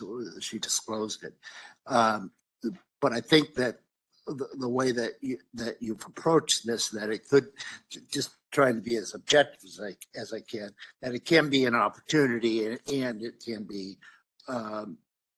I forget the word you used, but a danger also. So just, which I think is true, objectively true. So what we've got is explore the opportunities for AI in the profession. I would add, and monitor the potential for regulation. It is listed as number one, unregulated AI as a weakness.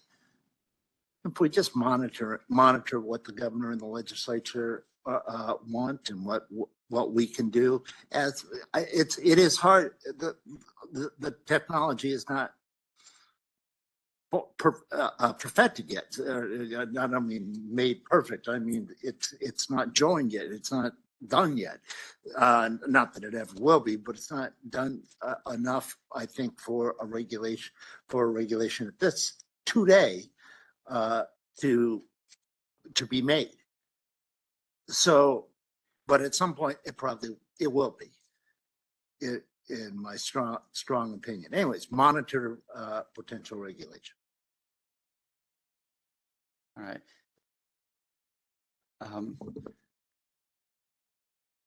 Like the description I heard of as AI treated as a very enthusiastic first year law associate.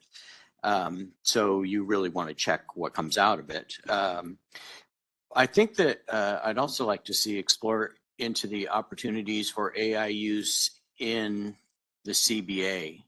And it could be that the response after looking at that is that, you know what, there isn't any major advancements today or any major benefits today for us to use AI. Or it could be, you know what, we found an area where it actually could save us time, energy, and money. So explore it inside the CBA as well. It's different than risks and opportunities of the profession, though. And I think my take on this is being aware and evaluating opportunities to amplify. I heard this described as a tool. I think that's what it is. But we have a unique audience of licensees and consumers that we may be able to share information or resources with, that other groups who really this is sort of their issue, you know, we may be able to be a connector to help facilitate the education. So I just don't want it necessarily be like it's our job to figure out how to solve that. That is not part of protecting consumers and licensing and regulating, but amplifying the information that we come across in terms of outreach.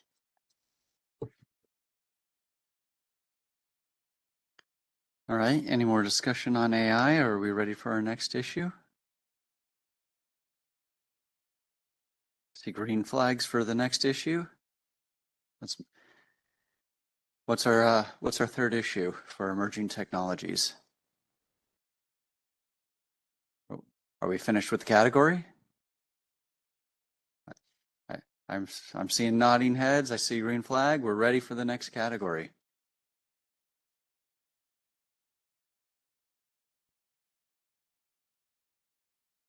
All right, so last one, organizational effectiveness.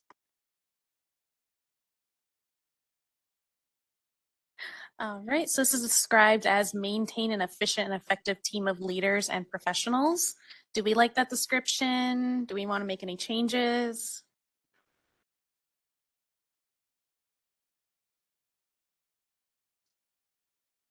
Nope, looks good. All right, so 78% of external stakeholders said that you were effective in this area, and 100% of internal stakeholders said you were effective here. And then that little summary is getting passed out of the weaknesses for organizational effectiveness. If you want to look at the scan, that's on page 34. So what are some of the topics that we want to focus on for the strategic plan under organizational effectiveness? Yep, go ahead. Number 3, the internal stakeholders would like to see an increase in training provided to both staff and management. I'm not sure if that's not an option or something's available already, but if it's not, then I think that's a good idea. Okay, so more training for staff. Mm-hmm. But if it's already been provided, then no, I'm not sure. But it is a comment from someone on the internal side, so maybe they feel that way.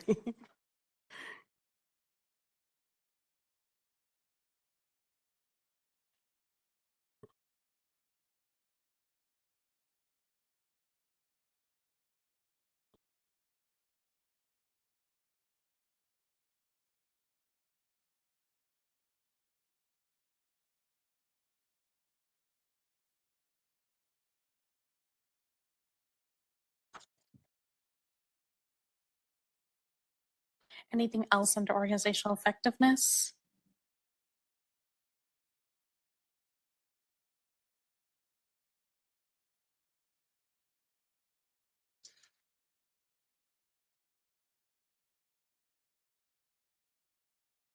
Communication is the first one on there. Is that something that you want to kind of highlight?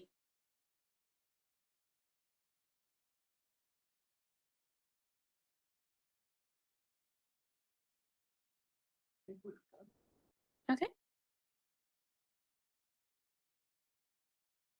Go ahead. No one's talking, but that's all I see. Number 4, I didn't agree with for sure. No, don't do less people. But yeah, I think just if the internal employees are thinking they need more training, then yeah. So it sounds like we just want more training for staff under this one. Go ahead. I would say that the external communication we've addressed largely with our outreach discussions, but I was curious about number 1, the internal stakeholders would like to see better communication between different units.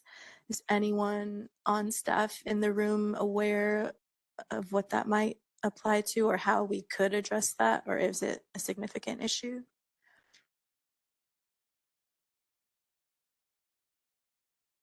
Again, it could have been one person who made that comment. So it's hard to kind of draw too much, but I think our staff or the management team does a very good job of trying to make sure we keep people informed cross division, across units of what's going on. So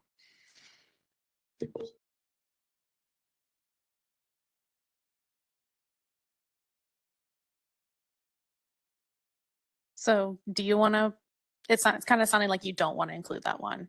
Okay, so just the more training for staff under this area? Okay. Go ahead. Just in terms of training, I don't think training for training's sake is that useful. I think we should narrow it down to what kind of training we'd want the staff to spend their time on. Okay, so like specific training to enhance skill sets? Cross-training was. Cross-training? Mentioned, Okay. Cross-training among which topics? I guess among all, between the various departments, Enforcement and communication. licensing, it's, yeah. Okay. So, yeah, go ahead. This one may be a tough one because it is a little bit outside of the area, but as a board member, I would want that training to also include engagement with colleagues at the national level. So executive director events. So just, I know there are a lot of limitations on how California is allowed to participate in events that may be held outside of the state of California or even outside of Sacramento. So when we talk about training, I would just not want those opportunities for outreach and staffing and engagement to be limited to by travel restrictions. And I think it probably doesn't belong here. You probably can't do anything, but I've found myself frustrated by that limitation because I think there are opportunities that our board does miss at the staff level. Right, so engagement with people at the national level added to that one. All right. And then last call, anything else that we want to include under organizational effectiveness that we want to highlight? No?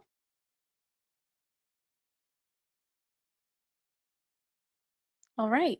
In that case, we can.